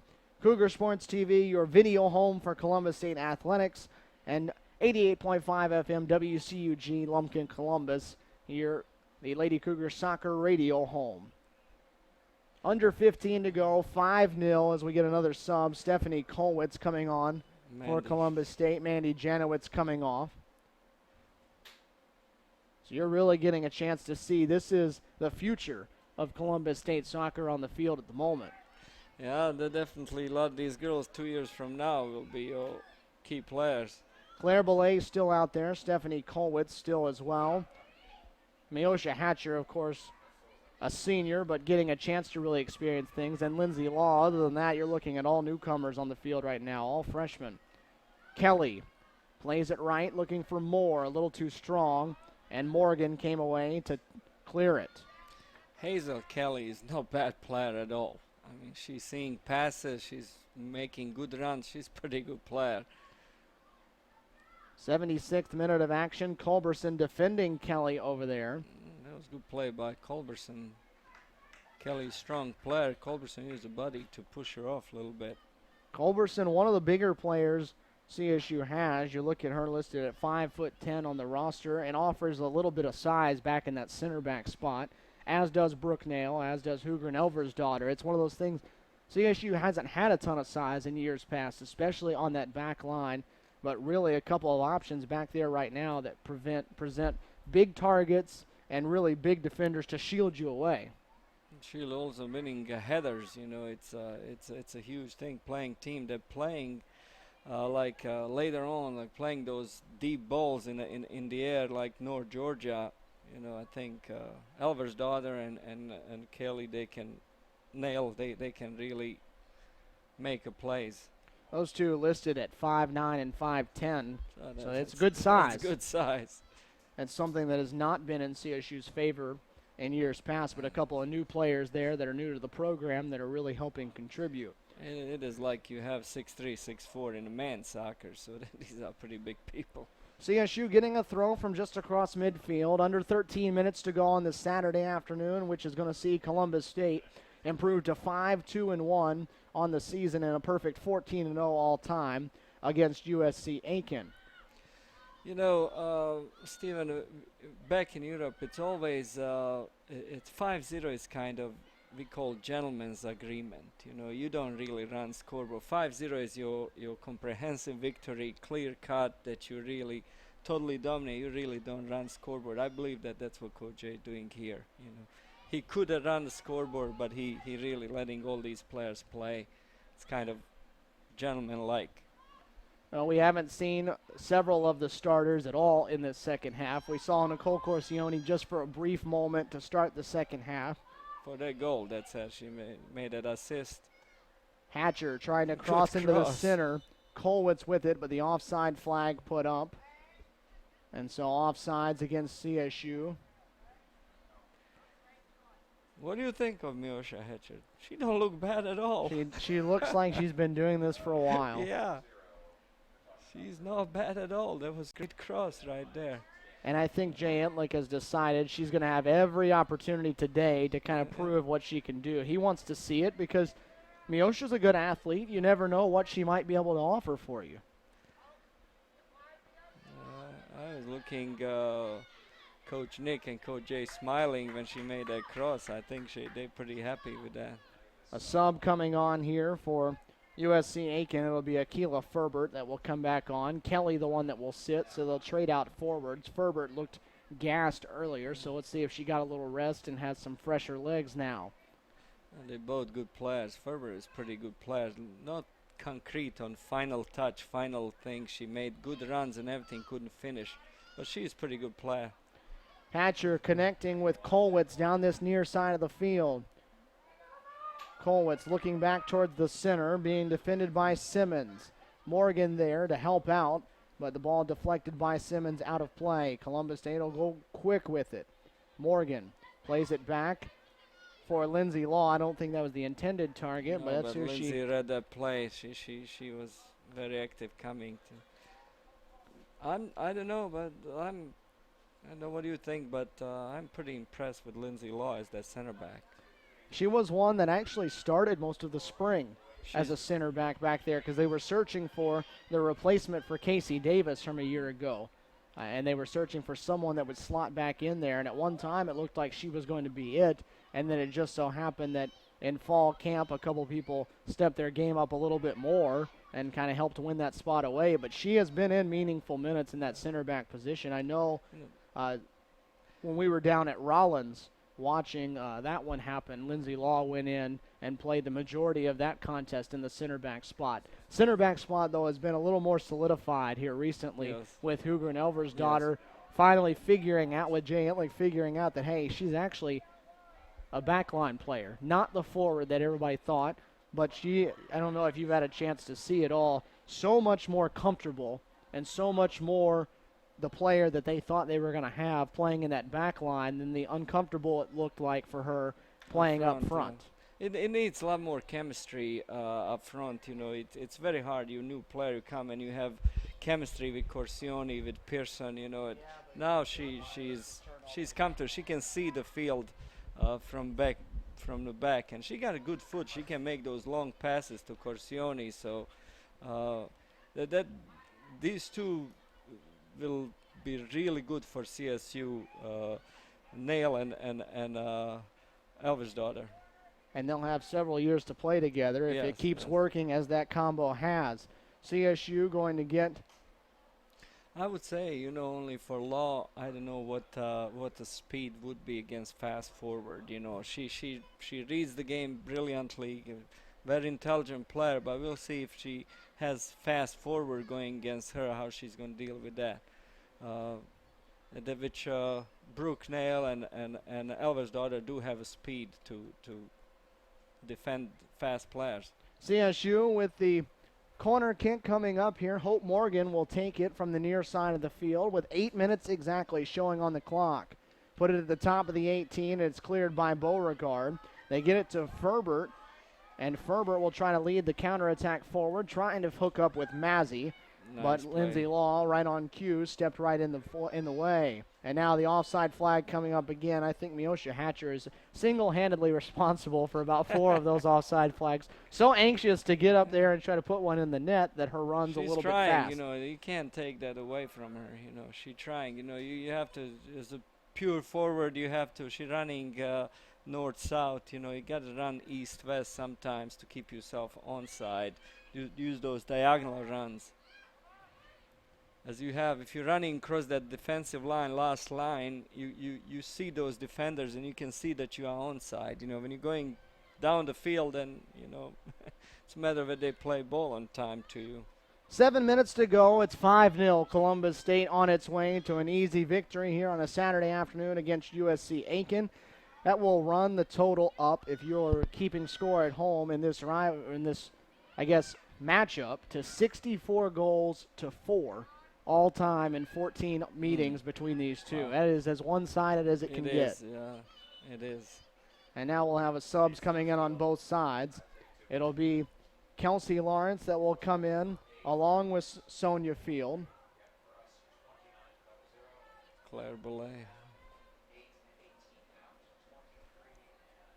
Claire Belay is out. She had pretty good minutes as outside wingback and also as a holding midfield. But I want to tell you about, I talked to Elver's daughter before the game, and she was doing treatment a little bit before the game for her heel, and I asked her, does it still hurt? It seems you limping. Yeah, it hurts every day. So she still didn't recover completely from that surgery. I told her last year when they were here, she was a really dynamic player, and she really was dynamo. I don't see that explosive speed. Said that happened after that. She got hurt and then surgery in this spring, and slow her down. You can tell that she's not 100%. 5 and change left here at the Walden Soccer Complex. All in all, a great day for the Lady Cougars as they're going to pick up their second consecutive victory after a dramatic one on Tuesday night and then 2 overtimes on Friday. I think Jay Etlick is very happy that 90 minutes is all that this one's going to take to decide, and really it only took about 35 minutes before you knew the outcome of where this one was going to be. Correct. It could have been even first 10 minutes. I mean, we had 3-4 really good chances. Ball played over the top, a missed clearance on the part of the back line. Giordano didn't clear it. It winds up with Sonia Field. Left side of the box, working one-on-one with Giordano.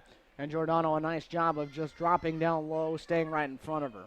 Sonia Field help her. She goes straight at her. Sometimes it says go straight at her.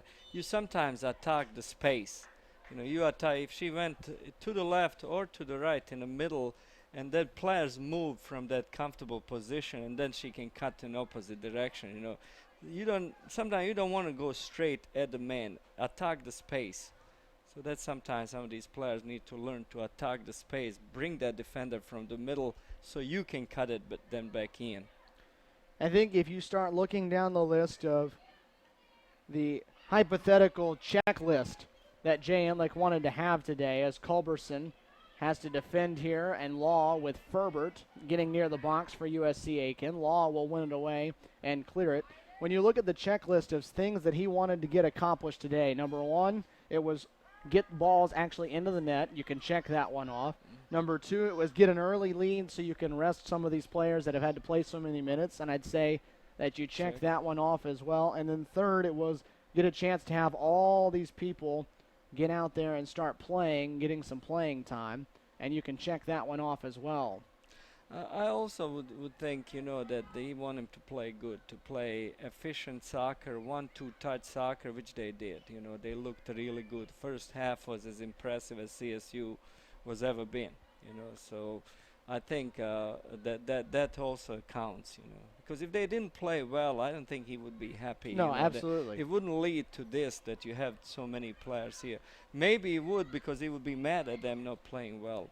But we saw that actually happen last week, on Wednesday night when Shorter was in town. It was a team that Columbus State clearly outmanned, clearly was better than, but only beat them 3-1, and that one of those goals was an own goal on the part of Shorter, and it was one where you could tell in talking with Jay Etlick afterwards, he was very displeased with how that went. And you say, well, you won 3-1, and at the end of the day, you're happy that you got a win, but you're very frustrated with every other aspect of what happened that night. That won't be the case today when he walks out of here, because they came, did what they wanted to do, did what they had to do, and they're going to walk away with a 5-0 victory.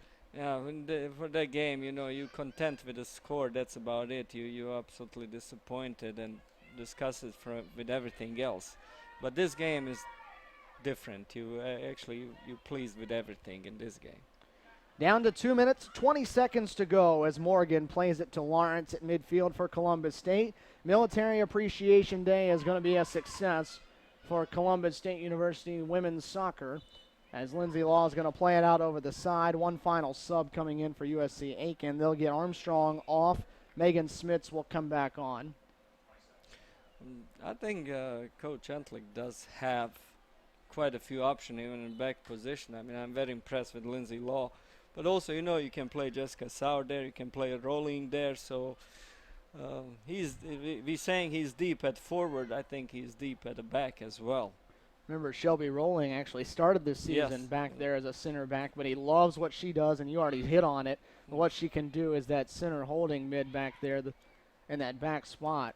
She's world class in that position, I mean, as good as it comes. And that will be much needed when you get to some of these teams like Clayton State that has such good scorers up top, like North Georgia that has great forwards. You need that person just kind of sweeping across things, across that top of the 18-yard box. She wins. She's strong in the air. You had Wade as attacking. That midfield for me. Wade was attacking midfield, and Marks and Rolling where those holding mid looked really good. That's as good as a midfield as you can probably put together. Oh yeah. As far as the skill sets fitting what you're looking for, you've got one that can attack and score that really does a great job. You've got one in Marks that facilitates, just kind of controls everything and sets it up for you. And then one in Rolling that kind of clears everything out in the back line. It's the perfect combination of three. Exactly. They know exactly who's doing what, Wade is very attacking. She went over there. A lot of times she came out, didn't score the goal, but she was in good positions. She made those runs and nobody could mark her. She coming out of that midfield position. Down to 15 seconds to go. It's going to be a very good day for Columbus State women's soccer. 5-0 going to be the victory as they start counting down from 10. The Lady Cougars will improve to 5-2-1 on the season, and they go to 1-0-1 in Peach Belt Conference play as they get their first 3 points in Peach Belt Conference action. That gives them 4 for the season after a draw with Armstrong. You run down, though, how things went for them. It started in the 12th minute. Chelsea Pearson getting on the end of a rebound after Taylor Marks blasted one at the net. Pearson was there to clean it up. Her goal, her second of the season. Then it was Cassandra Wade, the attacking midfielder, that got in the action. Olivia Gerald from the right flank drove all the way down, started her move into the box, and put a perfect pass right into the center of the box. That's a goal of the day today. Team goal. I mean, that's a brilliant goal. That's worth to watch on TV. That kind of goal. You see it. You got to see professional game, Barcelona or somebody, to see that kind of goal. That was in the 14th minute. It made it 2-0 Columbus State. In the 27th minute, Claire Belay plays a ball over the top of the back line. Tori Hood shielded off a defender, went up in the air, won the 50-50 ball, and her header beat the keeper Cranny, made it 3-0.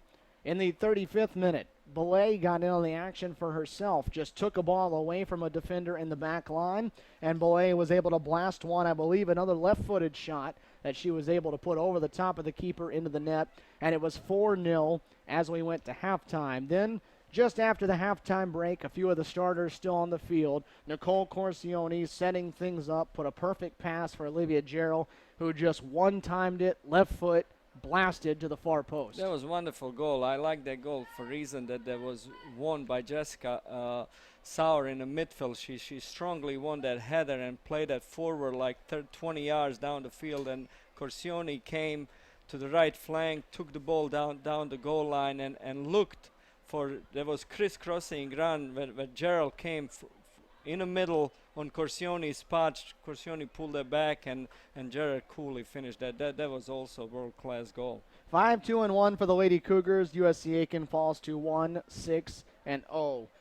Lady Cougars are back in action on Wednesday night. They'll be at Georgia College up in Milledgeville, a 6 o'clock kickoff. They're back at home next Saturday, next Saturday at 1 o'clock for Young Harris, who will be in town for a Saturday kickoff, and we're looking forward to that one. The next time you'll see them on Cougar Sports TV and WCUG, it'll be Thursday, October 8th. Emmanuel will be in town for the first ever meeting between those two. So, partner, enjoyed it. Look forward to doing it again. Same here. We'll wrap things. Wonderful day of soccer. We will wrap things up with that here from the Walden Soccer Complex for everyone that helped get us on the air at 88.5 FM WCUG, and also our production crew here at Cougar Sports TV. For my partner, Tony Frankovich, this is Stephen Williams saying so long from Columbus, Georgia.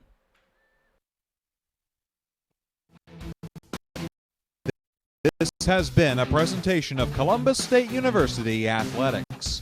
Catch the Lady Cougars all season long as they pursue Peach Belt Conference and national championships. Check out the Cougars on the web at csucougars.com and on social media by following CSU Cougars on Twitter, Facebook, and Instagram. CSU Athletics on your radio home for Columbus State University, 88.5 WCUG.